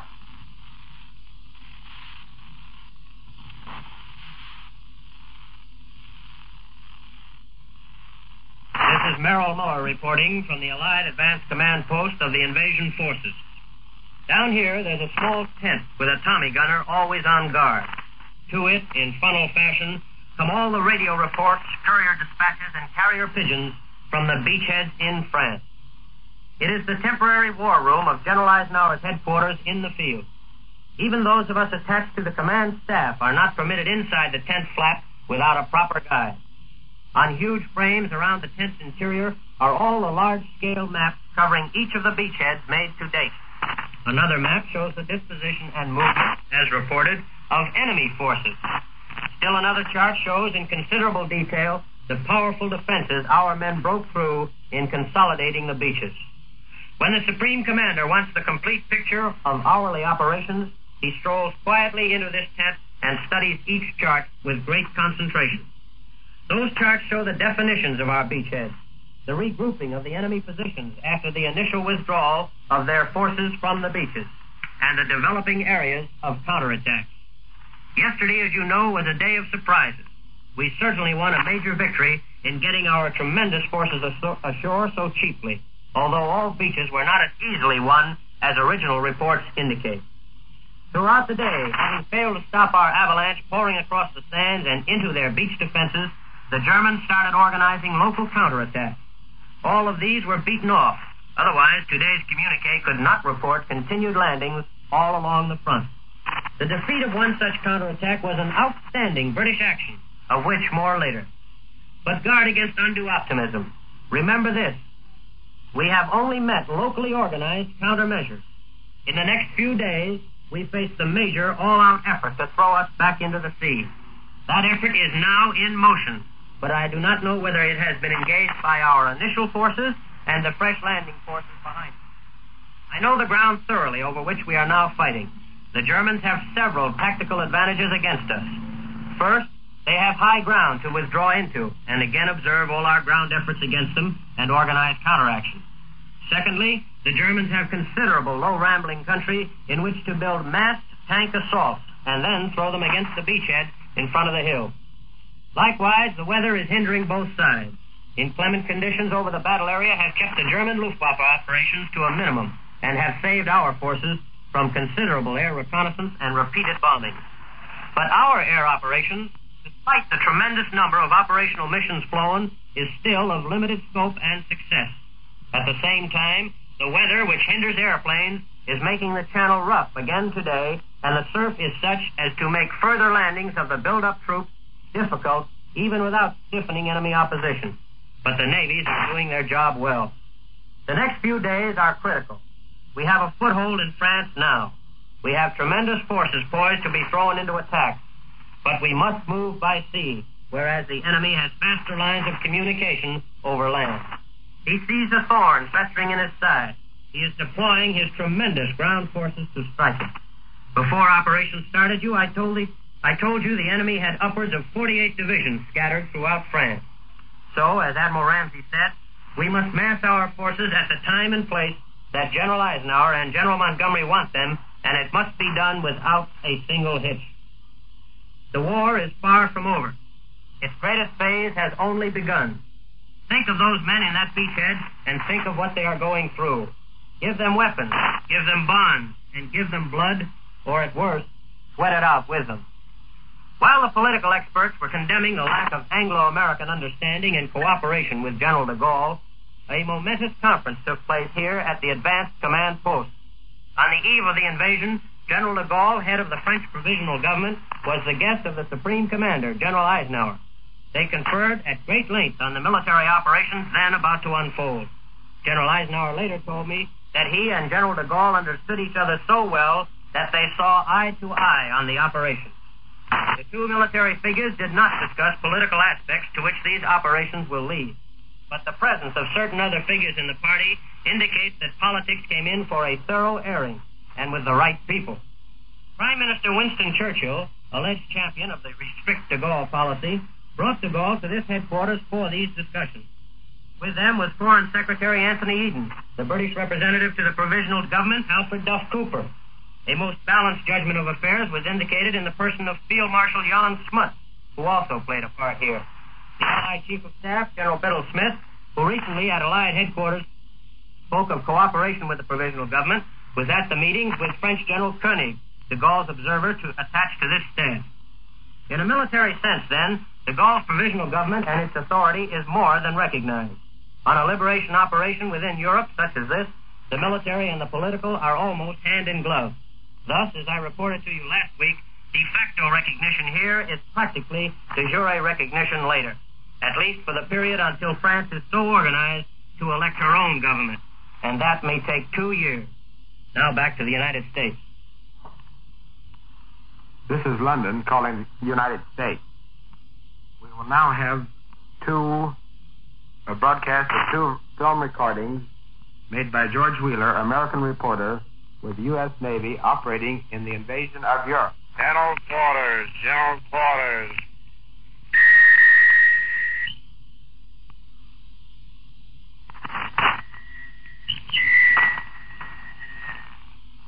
All hands, man your battle stations. Man your battle stations.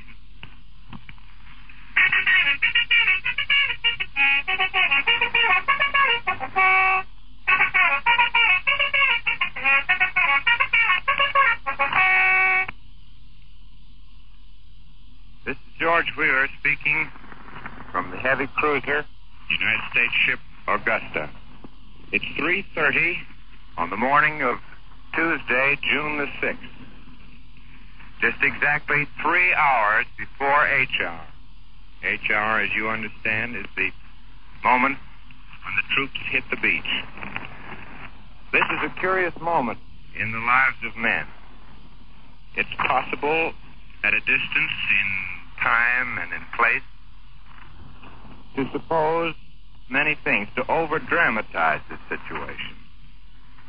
You might, for example, think that there would be excessive gaiety among the men. There's not. Or you might, on the other hand, suppose that men would be sitting quietly counting over their secret thoughts. There's not that either. There's a extreme usualness about the behavior of everybody here. I think probably it's because everybody here is well trained. There's nothing amateur about this ship.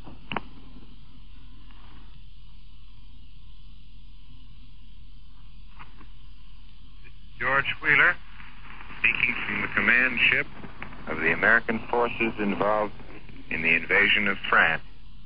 The order has just been passed to commence firing as soon as we can bear on the target. In just one moment, you are going to know what it sounds like to hear a ship of war fire with you not more by microphone than 20 feet from that battery. It's going to be a blinding flash, just as there are blinding flashes from a battleship not more than 1,000 yards off our port bow. That battleship has been blazing away for the past few moments, for the past, to be exact, 25 minutes. And we have just come into the area where we can bear on the target and where we are also within range of the target.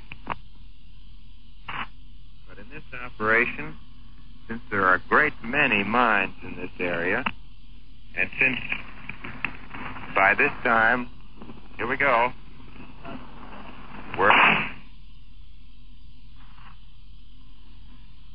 that was a salvo of 8-inch guns from this heavy cruiser, the Augusta.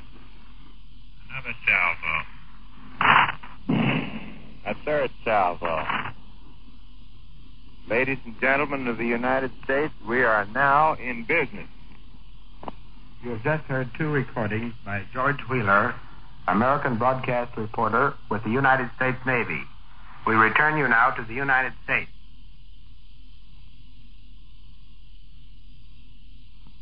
We take you now to the NBC newsroom in Washington. And this is Leif Eade in Washington. This morning, Washington's big worry, official Washington that is that American home folks can't take it. They saw crowds of people going about their usual business yesterday when the invasion news broke. And this morning they're wondering whether our people are set to take the heavy casualties and the setbacks which are bound to come. They think perhaps the people have been kidding themselves into a false optimism about the weapons and men Eisenhower's marshaled for the invasion job, and think now the beaches are won, it's a breeze from Normandy to Berlin. You caught that worry in the president's prayer when he said, "The enemy is strong. He may hurl back our forces. Success may not come with rushing speed." And he told us in his invasion news conference, even this first operation isn't over. You just don't land on the beaches and walk in. There has to be a lot of hard fighting. Our war leaders here know the decisive moment hasn't been reached yet, not even at the beachhead. There's still the counterattack to come when Montgomery's lines are stretched to their thinnest, and Rundstedt brings up more of his tough Nazi boys to meet the invaders. Incidentally, Secretary of War Simpson is telling Congress this morning when it comes to casualties, the infantry takes it the hardest. He points out in the Mediterranean fighting, infantry GIs were less than 20% of our troops, but they took 70% of the casualties. And the Secretary wants Congress to boost the pay of those infantrymen, the ones who hold the special distinctions the Army recently created. And up on Capitol Hill, both Republicans and Democrats agree the invasion will have profound effect on the November elections. Quick victory favors the Republicans. Tough fighting, with the possibility of a stalemate in France, would make people feel it's necessary to keep Mr. Roosevelt in the White House. And there's talk that if Germany collapses in 30 days, President Roosevelt would refuse to run for that fourth term. Otherwise, in Washington, a Senate-House Conference Committee is trying for a quick compromise on the bill to extend the time for court-martialing our Pearl Harbor commanders for dereliction of duty. The Senate voted a year, the House only 3 months. And if you look closely, you can see a sharp political angle. And this is Lee Feed in Washington, and that's the news from here. German broadcast today reported a new Allied amphibious landing attempt across the Straits of Dover. This is a very general report. It comes from enemy sources, and it should be taken with utmost caution. Another report from our Supreme Headquarters of the Allied Expeditionary Force is that one of America's best-known major generals was demoted to lieutenant colonel and sent home for indicating in advance the time of D-Day. The Supreme Command allowed this information to be cabled abroad today after holding it up for several weeks for security reasons. The Major General, and that's all we know about him, was one of the commanders in the American Air Force. As time goes on now, we're bound to see increasingly the results, psychological, political, economic, and military, of the invasion of France. We have one of those results today.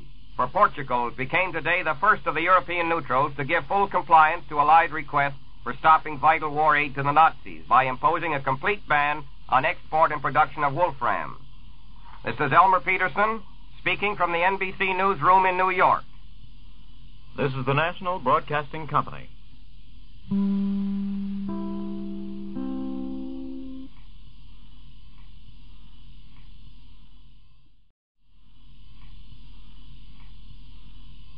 Good morning. This is C.F. McCarthy with your 8:30 News, brought to you by A&P Coffee, America's best-liked coffee. In order to give you the fullest measure of the invasion news, the regular commercial messages will be omitted from this A&P Coffee broadcast. More reinforcements are flying into France this morning. Still more are arriving by sea. The weight of Allied personnel and equipment continues to grow along that broad front between Le Havre and Cherbourg. There's also a possibility that we hold several isolated locations there on the continent. A definite front line has not yet shaped up inside the west wall, but we are inside. Penetrations have been made at several points, perhaps as far as 12 miles. One German report this morning says the invasion army has come into contact with strong enemy forces. The enemy force will have to be a strong one. A late report from Supreme Allied Headquarters says that a train of gliders 50 miles long has been flown into the Cherbourg Peninsula this morning. Our landing craft aren't being molested by German naval forces. The Germans admit that themselves. Further, NBC Stanley Richardson said this morning that there have been no American naval losses since those announced yesterday by President Roosevelt. In the third communique issued since the invasion began, General Eisenhower paid tribute to Allied forces and described invasion progress as satisfactory. Weather conditions had threatened to interfere with our invasion efforts, but there has been a very slight improvement today. German reports this morning, picked up here in the NBC newsroom, still speak of fighting around the Caen area. That is a deep penetration which has yet to be verified by Allied sources. Another report from the British Broadcasting Company says that our tanks are moving up to Caen, however. German broadcasts claim that fierce counterattacks have been hurled at the Allies east of Cherbourg, which is apparently a major Allied objective. Our communique does not mention Axis ground resistance nor disclose specific objectives of the various troops we've sent across. It said there was no further attempt at interference with the landing craft and that those coastal batteries still left in action are being bombarded by Allied warships. Most of the communique was devoted to the tremendous aerial assistance being given to Allied ground troops. It was the greatest aerial operation of all history. None will dispute that. 13,000 sorties were flown, and there's still no indication of concentrated opposition from the Luftwaffe. A Berlin broadcast heard by NBC monitors last night declared that the Luftwaffe was devoting most of its strength to attacks on shipping, but later enemy reports indicate even that phase of the defense had been called off. One attack was attempted against the beach forces, but it proved abortive. 4 out of 12 German bombers were destroyed. Supreme Headquarters says it is holding up information on our exact positions because the Germans are fishing for information. One Nazi broadcast, for instance, has intimated that we've made a new landing northeast of Le Havre. Some of those German guns, located 150 miles north of Le Havre, fired across the Dover Straits this morning for a period of 2 hours, shaking coastal towns on the English side. The batteries were located between Boulogne and Calais. Allied air forces have taken supreme command of the air over invaded France. And as we mentioned before, 13,000 sorties were flown in a single day, not including the attacks which have already started this morning. Last night, more than 1,000 British bombers poured a stream of explosives upon German reinforcements as they moved toward the fighting front. As they returned, United States raiders headed over the Dover Straits for the continent. British 4-engine bombers also hit Ludwigshafen in the Reich with an estimated total of 6,000 tons of bombs. In connection with aerial warfare, there is news today that a full report on the shooting of British prisoners is being prepared by the German government. Just what claims Berlin may attempt to make are not certain. However, Anthony Eden told the House of Commons today that the Swiss government is to receive the report from Germany this week. Although the German radio broadcast the first news of the Allied invasion, it has been consistently confused almost from that very moment. Here are some highlights from German radio broadcasts this morning. Berlin radio claims that Germans wiped out 2 British airborne battalions last night near Deauville. There's been no Allied confirmation of this report. Another Berlin report says that German parachute men were used to combat our own airborne troops by dropping them onto Allied gliders. These Nazi parachutists were supposed to have set the gliders on fire before gliding on down to earth themselves. At least one German officer is dead of heart failure, but whether it's a result of our invasion or just a coincidence is not now known. The officer was a General Glöcker. Another Berlin warning to the French people who would aid the underground. Germany warns the French that they will shoot all those on the streets after dark and before sunrise. Still more enemy reports. Berlin dispatches to Stockholm say that 6 Allied aerodrome divisions totaling 25,000 men have been landed on the French invasion coasts since the start of operations. The DNB agency admits that fresh reinforcements have been flown into France by Allied forces, but says that they were immediately engaged by Nazi ground forces. Hard fighting is still in progress, according to Berlin. The report included a claim that 200 English prisoners had been captured. Although overshadowed by events in Western Europe, another great Allied offensive drives on this morning in Italy. The German army there continues in full flight. Our troops have punched their way 10 miles beyond Rome, and they're now only 5 miles from the shore of Lake Bracciano. Another column has driven an equal distance northwest of Rome and is cleaning up enemy rear guards. These forces are both of the Fifth Army, the troops which took Rome. To the southeast, 8th Army troops face battles that are more furious as they push across the mountainous terrain. New Zealand troops driving toward Avezzano have captured Bolsorano, 6 miles north of Sora. 5th Army troops this morning received the congratulatory messages of their commander, General Mark Clark, for their capture of Rome. General Clark told his men, "You have again proved you form a great Allied fighting team, ready to launch new assaults on new objectives lying between us and complete victory." British General Alexander, the Allied commander-in-chief in Italy, has broadcast news of our late gains to the Italian patriots still in occupied Italy. General Alexander declared that the strength of the German armies had been broken at last, and urged the Italian guerrillas to do everything in their power to hinder the German retreat. The toll of Nazi prisoners taken in the Italian offensive now stands at 18,000, and more are coming in hourly. Mediterranean-based planes joined the assault on Hitler's Europe again yesterday with attacks on 4 Romanian towns and targets in Yugoslavia. 34 enemy planes were destroyed against a loss of 16 of our bombers and 17 other aircraft. Targets in northern Italy were bombed last night, but their identity was not revealed at once. However, Berlin says this morning that our planes hit Genoa and several points along the Italian Riviera. Berlin adds that the attacks were heavy bombings. Reaction to invasion operations has been one of jubilation in all the Allied capitals, but probably nowhere was it greeted with such cheers as in Russia. Moscow newspapers devoted all their foreign news today to invasion dispatches, and special columns by military observers took up more than 50% of the columns. Tuesday, June 6th, will be a great day in history, according to Red Star, the organ of the Soviet armies. We cannot overestimate the significance of this leap across the Channel, carried out in a masterly fashion by one of the greatest contemporary strategists. That's also a quotation from Red Star. The moment was well chosen and exploited, and Germany is now facing deadly peril, receiving crushing blows from the east and west. Pravda's military analyst cites American figures estimating there were 55 German divisions in France, and says the Germans might have to depend solely on counterblows. Pravda also carried a 3-column picture of Eisenhower before an American flag. All newspapers in Moscow followed the battle with detailed maps. There were parties celebrating the invasion, and by early evening all the vodka had disappeared from commercial stores. Only a few hours earlier, Premier Stalin had wired Prime Minister Churchill the congratulations of Russia on Rome's capture. Churchill, incidentally, sought to accompany the invasion forces to the French coast, it's revealed today by an Australian correspondent. The incident was disclosed aboard a ship by Admiral Ramsay, who said that Churchill agreed not to go along, only after it was pointed out that the extra work in safeguarding him would be a hindrance to the troops. Here is a bulletin. Berlin radio declared today that a second daylight invasion attempt at Pas-de-Calais was opposed this morning by German long-range artillery. The heavily bombed Pas-de-Calais area lies across the narrowest stretch of the Channel from Dover on the English coast and is northeast of the Cherbourg Peninsula. News of the invasion has also been cheered in Chongqing and other Allied capitals, but perhaps one of the greatest impressions was made on neutral Portugal. That country has agreed to stop all war aid to the Nazis. Portugal, in contrast with Spain, has imposed a complete ban on export and production of wolfram from Germany. Fighting still rages in other sections of the world, although at rates but scant attention this morning. In Russia, where the Red Army is poised for a new offensive supplementing the Western invasion, there has been a pronounced let-up in German activity. For 8 days, the Nazis have been counterattacking near the Romanian city of Iași. They were unable to score important gains, but continued to battle furiously. Today, those counterattacks are at an end, and a Nazi commentator declares that a strong Soviet offensive army has taken several positions on the Lower Dniester River. Ready to give the Russians a hand are bombers and fighters of the United States Air Forces based in Russia.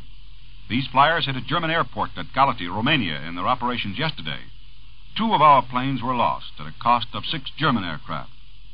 American flyers returning to their bases in Britain heard the first news of the invasion over their own radios. There's good news from the Pacific War front today also. Columns of the American 6th Army are converging on those cliffs which protect Mockmere Airfield on Biak Island. They're only a mile and a half from the airfield itself. Still another Allied column is moving up from the rear toward the Jap positions. 2 more Jap vessels were sunk off the Dutch New Guinea coast as our Allied flyers keep up that Southwest Pacific pace they've set for themselves. Over in Asia, Jap troops have finally been forced to withdraw from the Kohima area in India. That attack, carried out months ago in what apparently was a Japanese effort to cripple our supply lines, turned from a surprise assault to an ignominious defeat. The Japs are withdrawing rapidly from their Kohima positions and have suffered heavy losses. One of the largest collective prayers ever uttered was sent forth by President Roosevelt and untold millions of Americans last night. It was a prayer for an early triumph over the unholy forces of our enemy, a prayer for the more than 5 million sons, brothers, fathers, and friends overseas. The President wrote the supplication in his White House study on Invasion Eve while he was waiting for the signal that the invasion had begun. It was translated into 28 different languages for foreign broadcasts, while copies in English were being distributed throughout the United States. As the President spoke, he was joined by families in their homes, small community gatherings, and large city congregations. 50,000 persons gathered in New York's Madison Square. Other crowds overflowed the Boston Common and Detroit's Cadillac Square.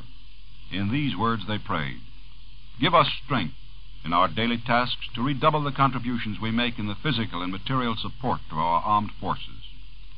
Led by Mr. Roosevelt, himself with 4 sons in uniform, Americans prayed that their country's sons might be led straight and true, for they will need thy blessings. Their road will be long and hard.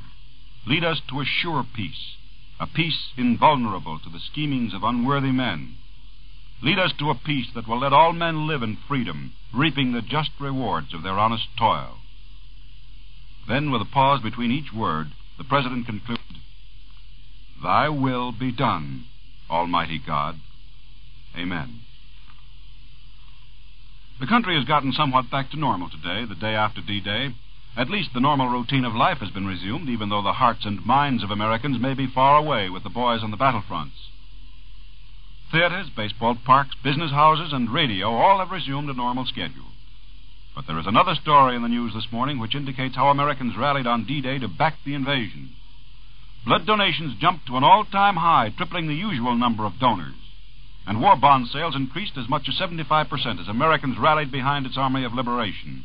The Red Cross all over the country reports that it is making appointments weeks in advance to accommodate blood donors.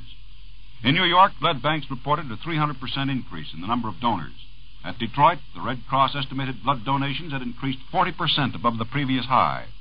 About 17,000 persons volunteered, and bond sales at Detroit skyrocketed at war plants throughout the metropolitan area.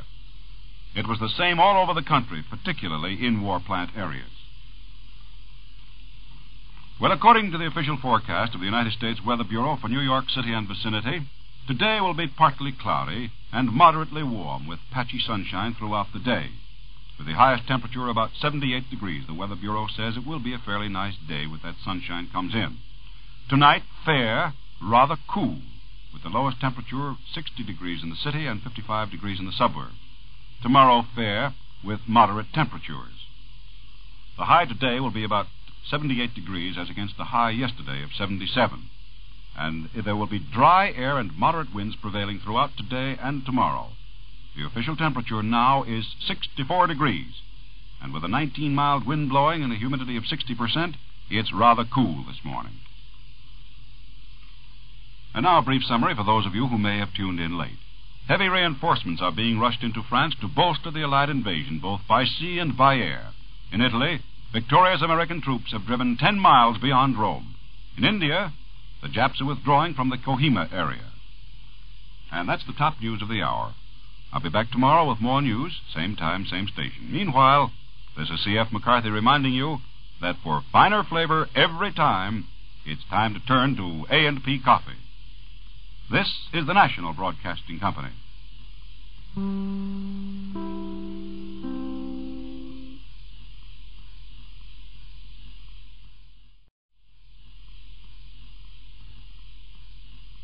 Don Goddard's News at Noon, 12 o'clock sharp, follows your regular morning radio entertainment programs. Listen to Don Goddard at noon over WEAF, New York.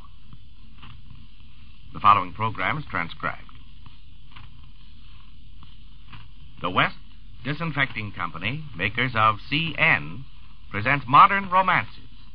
Love's tender glances bring modern romances. The story's the same through the years. The thoughts of lovers are like long, bright shawls, wrapped around each other with tender care. We bring you a story of love from the magazine Modern Romances. The story's the same through the years. I imagine a lot of you women are faced with quite a problem today when it comes to housekeeping, because gone are the days when a maid took care of the cleaning and a few telephone calls ordered the food supplies. Now it's a question of house cleaning yourself and then spending a few hours doing your shopping. Well, every little time saver is a help, and we're all anxious to hear about them. Now, if you've already used CN for cleaning, of course, you know how efficient it is, how quickly a solution of 2 teaspoonfuls of CN in a quart of water makes dirt and grease disappear from floor, sinks, stoves, and tile, and bathroom fixtures. But now a word of advice to you people who haven't yet used CN, or who might have a bottle on the shelf that you've forgotten about. CN is a 3-purpose cleanser. It cleans, disinfects, and deodorizes all at the same time. No scrubbing brush or hard work is necessary. Just a rag or mop dipped in the CN solution, and you're all set for the cleanup job. And don't forget, floors cleaned with CN are disinfected as well. CN gets down into cracks and crevices, removing dirt and helping kill many unseen germs. Now, when refuse pails become a nuisance, help combat odors by sprinkling the refuse daily with a solution of CN. The pail should be washed out at least twice a week with the CN solution, and a little left in the can to help prevent the breeding of many insects. CN comes in the orange carton with a gable top. So get your bottle of CN today. And now for today's story, There's No Profit in Loving, selected from the magazine Modern Romances. Our story opens on a highway at night. Standing in the glare of the headlights of an approaching truck, 16-year-old Wanda Malini is frantically waving her hand.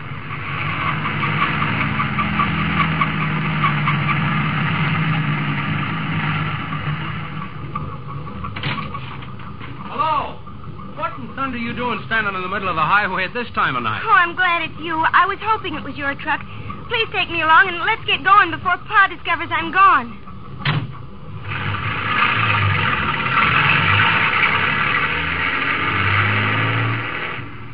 You running away? Yes. What's the matter? Your father been beating you up again? Yes, he gave me a whipping on account of that fire that started in our kitchen the other night. The one I helped you put out? Yeah. But it wasn't your fault. No, I thought that one poke I took at your dad when he started cuffing you settled the matter. He's not used to having people stand up to him and made him mad, I guess. That's why he took it out on me. This was the worst he ever gave me. Well, I suppose I owe you something for taking punishment on account of me, but I don't like this business of helping you run away. Pa won't care. He never did like me. Maybe because Ma died when I was born. My 4 brothers can help with the farm, so he'll be all right. Oh, I'm not worrying about your pa. I'm worrying about you. Oh, I'll get along. I passed a speed test in typing last year at school. I'm going to get a job and make a lot of money. I'm going to be independent so I can have all the things I want and nobody can hurt me. Yeah, but meanwhile, you got to have a place to live. Oh, I know. I'll take you home to my mother. She'll know what to do with you. Mom's got an answer for everything. Mrs. Harrison, Ted's mother, was wonderful to me. In a little while, I got a job doing typing and shorthand. It didn't pay much, but it had possibilities. The Harrisons let me help with the housework for my board. I never told them that I really had $160 of my own. I had quit school the year before I ran away and got a job for $15 a week. I pretended to Pa that I was only getting 10 and saved the other 5 every week. I didn't feel that I was cheating him because I did all the housework and washing and ironing at night. I did feel mean about not telling Mrs. Harrison and Ted, but I wanted to hold on to my savings and keep adding to them as much as I could. When a girl is as fiercely determined to succeed as I was, something is bound to happen. In a few months, I was made private secretary to the junior partner of the firm. That same week, something else important happened. We had just finished eating one night, and when I got up to clear the dishes, I stumbled accidentally against Ted. He caught me to keep me from falling, and suddenly, in the few seconds I was in his arms, I knew I loved him. Ted must have felt the same way because... Wanda, I'm darned if I don't love you. Hey, listen, Tarzan, you've wrecked my collar, and there's lipstick all over you. What's the big idea of turning Romeo all of a sudden? Well, gosh, Wanda, it struck me like a thunderbolt. Realizing that I love you, I mean. I guess I've loved you since the night I found you standing on the highway. Say, darling, could you care for a hick like me? You know I'm going to industrial school on my time off. I'll graduate in a few months now, and then maybe I can get a good job in an auto plant. I don't intend to be a truck driver all my life. Good mechanics draw swell pay. Whew, what a speech. Guess you'd call it a proposal. How about it, honey? Well, we'll talk about it when you get that swell mechanics job. Oh, baby. Well, I work now. When Ted got his job in an automobile plant, I married him. And for 2 years after our marriage, I continued with my work. I let Ted pay all the bills while I kept on salting away my earnings. When I found out I was going to have a baby, I was furious. Although my bank account ran into 4 figures, I wanted more. Now my drive to the top would have to stop while I had my baby. But the moment the nurse laid little Nancy in my arms, my heart melted with love and adoration.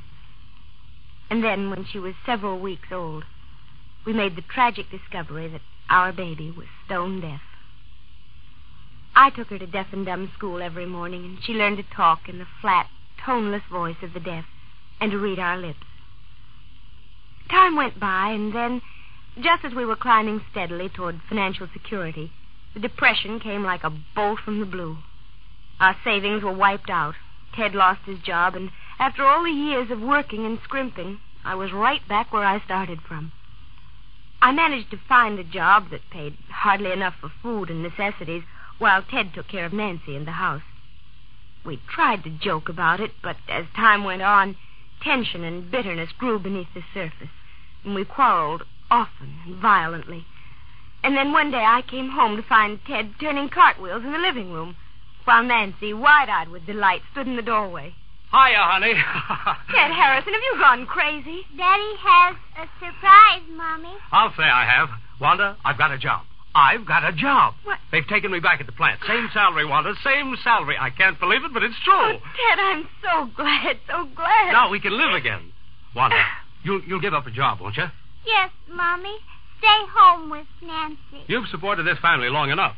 It's time you had a little rest and fun. Oh, but, Ted, we ought to start saving again. And if I were... Save? Well, what's the use of saving? The banks failed us once, didn't they? And how do we ever know what's going to happen in this screwy world? Or resign your darn job and let's do some fancy living for a change. Why save? There was conflict and turmoil in my mind when Ted raised that question. The old fierce self that wanted to save and save fought against a new, equally fierce self that wanted to spend and have fun and forget the years of hardship and worry. The temptation was too much. I gave in to Ted and resigned my job. From slaving and saving, we turned to spending and having fun. We were caught up in a whirlpool of social activities that left no time for sober thought, no time for real companionship or family life. We were riding high until one evening, as we came downstairs together, prepared to leave for a dinner date, Nancy, her face strangely still and set, stopped us. Mother, you promised to take me to the magic show tonight with Daddy. Oh, darling, I'm awfully sorry. I forgot all about it. But it's too late for us to back out now. I tell you what, Daddy and Mother will take you to the zoo on Sunday. You'd like that, wouldn't you, darling? No, Mother. I like the magic show. Oh, it's a shame, dear, but be a good girl and stay home. Now, here's 50 cents. Tomorrow, on your way home from school, spend it on anything you like. 50 cents to pay for her disappointment. The hurt look on Nancy's patient little face haunted me all the way to the Markleys. We were just sitting down to the first course of our dinner when the phone rang. The maid touched Ted on the shoulder and whispered something to him. I saw his face grow pale and tense, so I excused myself and followed him to the telephone in the next room. Ted, what is it? Something terrible has happened. Hello? What hospital? Yes, we'll be right down. It's Nancy. She was hit by a truck a few minutes ago. They've taken her to Hurley Hospital.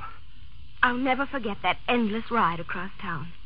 And then the hospital at last, and the great stone steps, and a long, dim hall with the heavy smell of ether in the air, and the sympathy in the eyes of the nurse who met us. They've finished with her in the operating room. She's right in this room here. But let me see her. Oh, Nancy. Oh, my baby. It's impossible to rouse her. Will she... Do you think she'll be... Well, there's a very bad skull fracture. Oh, darling, wake up. Don't leave us. Nancy. But our child was beyond my pleading. Seeing the magician had meant so much to her that she'd evidently started for the theater by herself. Powerless to hear, she'd been unaware of the great truck coming toward her. When the frightened driver picked her up, he found the 50-cent piece under her unconscious little body. Ted and I were face to face with an agony so terrible we didn't know how to meet it. Suddenly, we were staring aghast at the emptiness of our lives. Months have gone by since then, and slowly, painfully, Ted and I have found our way back from the wilderness of our grief. And through it has come a wisdom which I think is summed up in what Ted said to me one day as he was staring thoughtfully out of the window, watching a pair of robins. Look at that robin's nest, Wanda. The same pair have built there ever since we lived here. They don't build a fancy gilt-edged nest one year and a lopsided ramshackle affair the next. Why don't we build our lives the way they do, sanely, strongly, not allow ourselves to swing with the tide of circumstances? Depression one minute, inflation the next. I think I understand what you mean, Ted. To strike a happy medium is the thing, isn't it? Exactly, darling. Do you know, Ted, for the first time in my life, I feel that my feet are planted firmly on the right road. Nancy's going opened my eyes to the real values of life.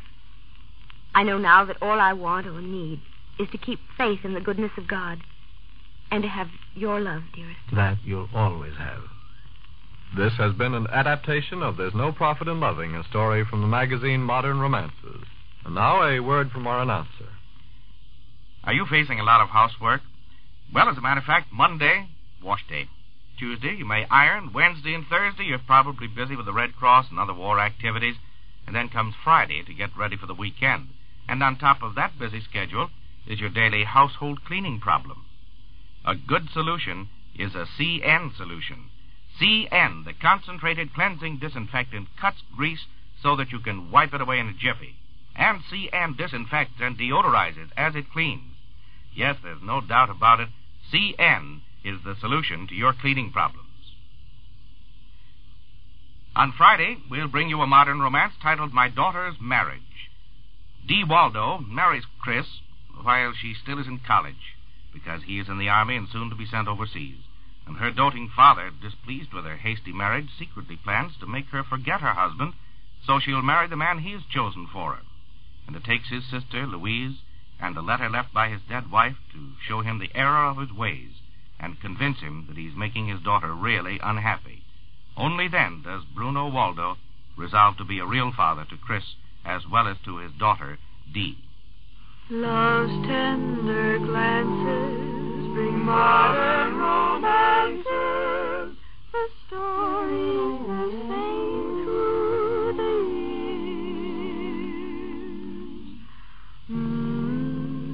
years. A story of that sublime, all-absorbing emotion we know as love has been dramatized for you from the pages of the magazine Modern Romances. Soft lights and music are part of the scheme. This transcribed program was presented by the West Disinfecting Company, makers of CN, and came to you from Radio City, New York.